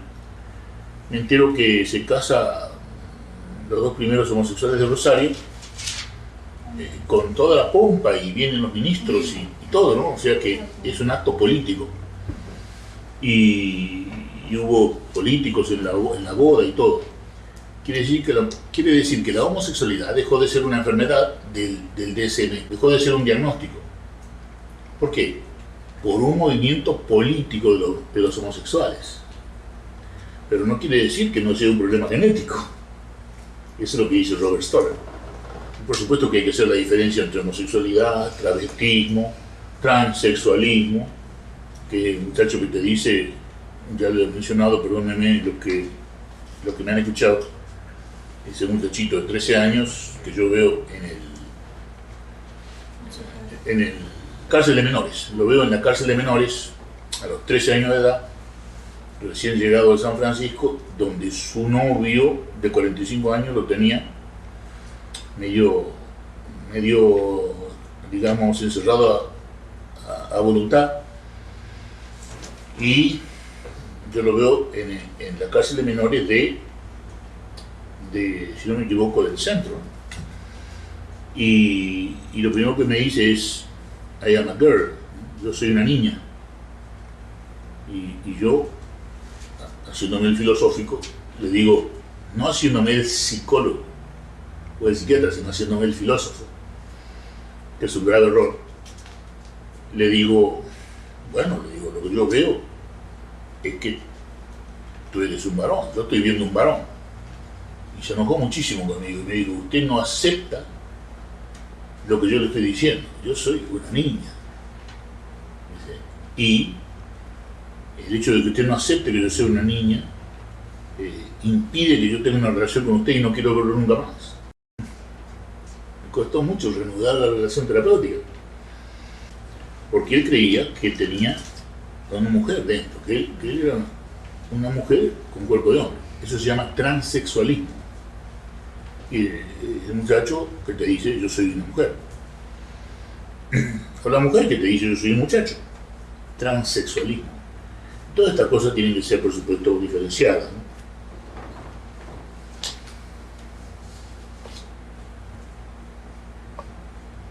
Lo más difícil que hay, creo yo, es hacer la diferencia entre C y B. La diferencia entre el ámbito C y el ámbito B. Nosotros decimos sí, el ámbito C tiene sus leyes, repetición, ciclismo, dualidad, inconsciencia, incoherencia. Fácil. Pero nos cuesta creer de que la actividad cardíaca sea del ámbito C. El corazón es tic-tac, tic-tac, durante 100 años, durante 80 años. Tic-tac, tic-tac, se repite. Es del ámbito C la actividad del corazón. El proceso MTA es la A del proceso MTA. Y eso ya lo vimos hoy. Pero más difícil todavía es hacer la diferencia entre C y B, porque B no tiene ninguna de esas leyes: ciclismo, repetición, dualidad, inconsciencia e incoherencia. B es solamente consciente. Esto es difícil de tragar. ¿Y cuál es la diferencia entre C y B? Bueno, que B no tiene las leyes de C. Pero una persona que no ha leído nada no te va a entender qué es la percepción unitaria con todo esto. Aunque le digas todo esto, que es verdad, no va a ser suficiente. Todavía falta sintonizar en FM 100. El FM 100, que no es 101 ni el 99, de la percepción unitaria.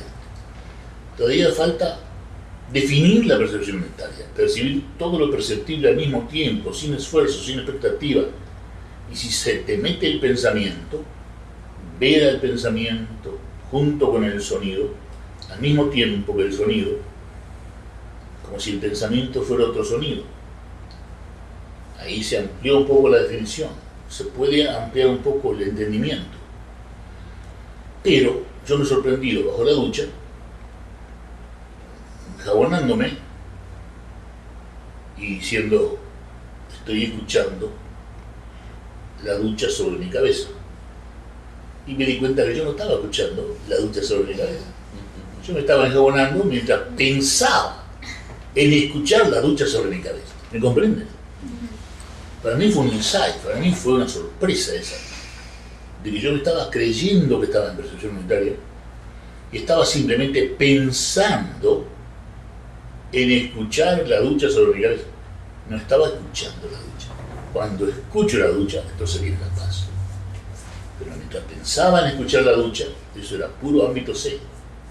Por eso que no es fácil hacer la diferencia entre C y B.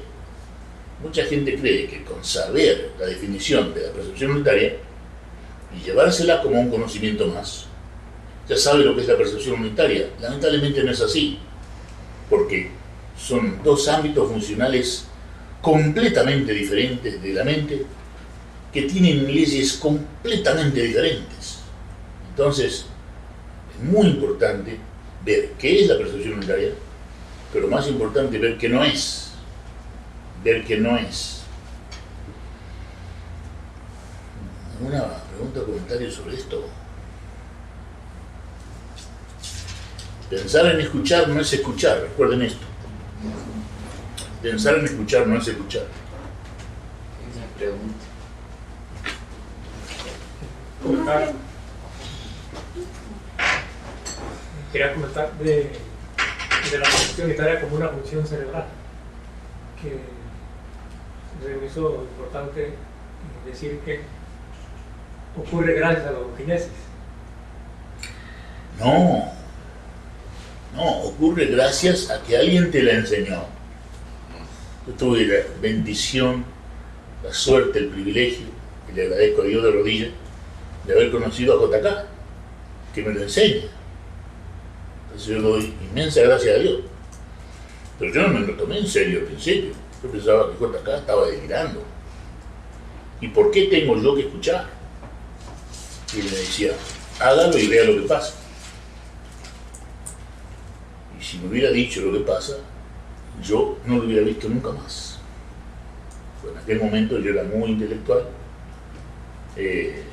y no hubiera creído nada de lo que pasa si me lo hubiera dicho en aquel momento a mí. Por eso me dijo, sabiendo eso, que él vivía en Enterupar, me dijo, hágalo y vea lo que pasa. No espere que yo se lo diga. Y bueno, por suerte me lo tomé en serio. Y entonces se necesita que alguien te lo enseñe. Bueno, pero... ¿Y quién se lo enseñó a JK? ¿Por qué no es consecuencia de la endoquinesis? ¿Cómo sabe JK percepción unitaria? Posiblemente desde el nacimiento. Yo le pregunté, ¿usted nació con la percepción unitaria? Tuvo esa inmensa suerte. Me dice, no sé si nací con la percepción unitaria. Es probable que sí, me dice, pero yo sé que estoy así desde que tengo memoria. Desde que tengo memoria. Maestro, durante mucho tiempo él usó la palabra meditación, ¿verdad? Sí. Aunque al final... ¿Y cómo fue eso? Yo le digo, ¿cómo fue que usted usa esa desdichada palabra? Que, para mucha gente es una técnica. Yo, ¿por qué dice usted meditación? Porque yo hablaba telugu, me adopta la familia Lutyens, y Mary Lutyens, la esposa del arquitecto, después de una conferencia, yo le pregunto, mamá, y le decía mamá, ¿no? La madre de él murió cuando era muy pequeño. Mamá, tú dime, ¿cómo se llama lo que estoy diciendo en inglés? ¿de qué estoy hablando? De todo esto estoy diciendo. ¿Cómo se dice en inglés? Y ella le dice, meditation. Y desde los 9 años, Krishnamurti se la pasa diciendo meditation para algo que no tiene nada que ver con la meditation, que es la percepción unitaria. Él está hablando de percepción unitaria desde los 9 años de edad. Y lamentablemente usa una palabra equivocada que por suerte antes de morir, el día 31 de agosto, hoy es 1 de agosto, el día 31 de agosto del año 1985, en Brookwood Park, DVD número 4, son 6 DVD en esa conferencia de Brookwood Park, dice, la palabra meditación es una palabra idiota, dice él, y no la voy a usar nunca más. Y ya ven ustedes, la historia de la palabra meditación se lo da a madrastra que no sabe de qué está hablando, porque es un niño hindú, ¿de qué puede hablar? Tiene la fama de ser espiritual hasta la meditación, ¿de qué otra cosa va a hablar? Sí. Una lástima, no quiero decirlo así, pero por lo menos sabemos que se trató de eso antes de morir.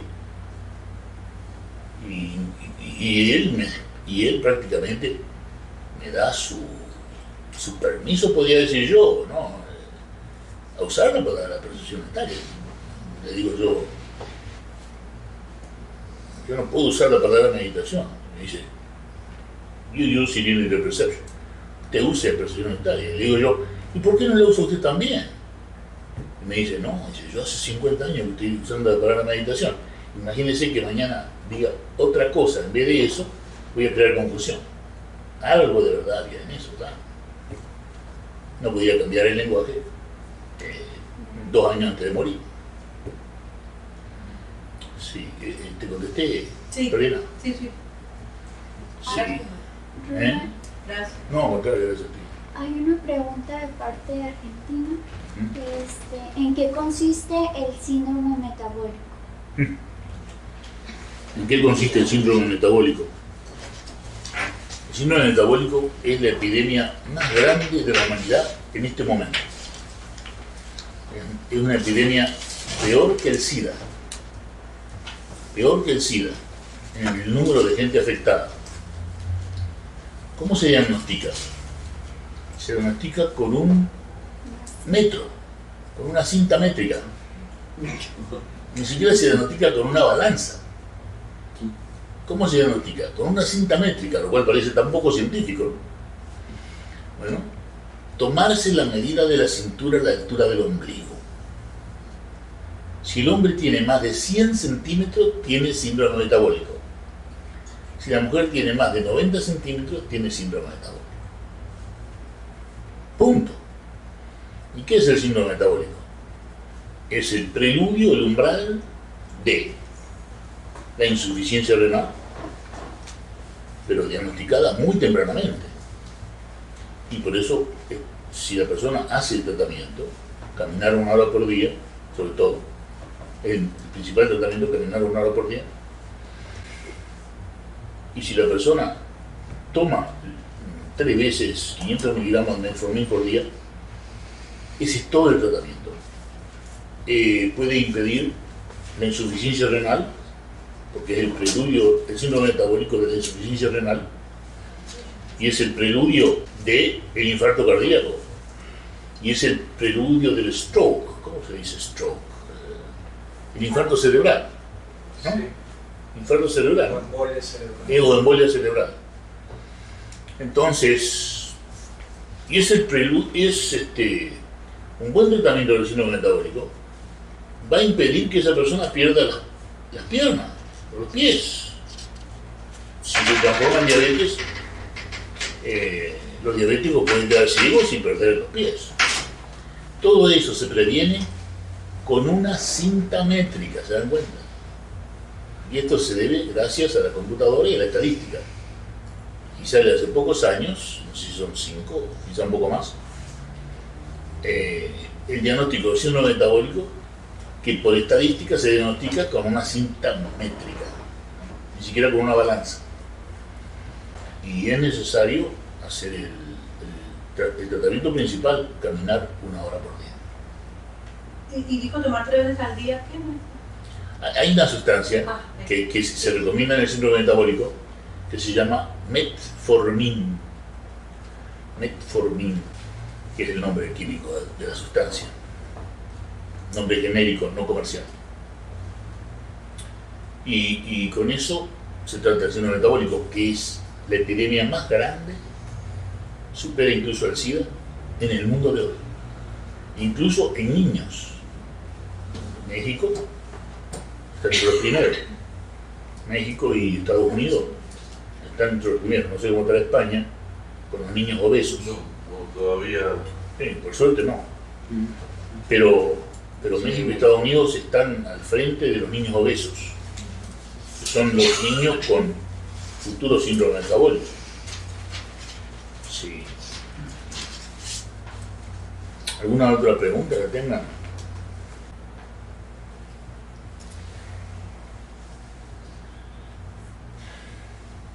Porque si no hay otra pregunta o comentario, lo dejamos aquí. La semana que viene nos conectamos con Buenos Aires a las 10:30, o sea, a las 2:30 de Buenos Aires, pero aquí estamos a las 10 de la mañana para hacer el examen escrito.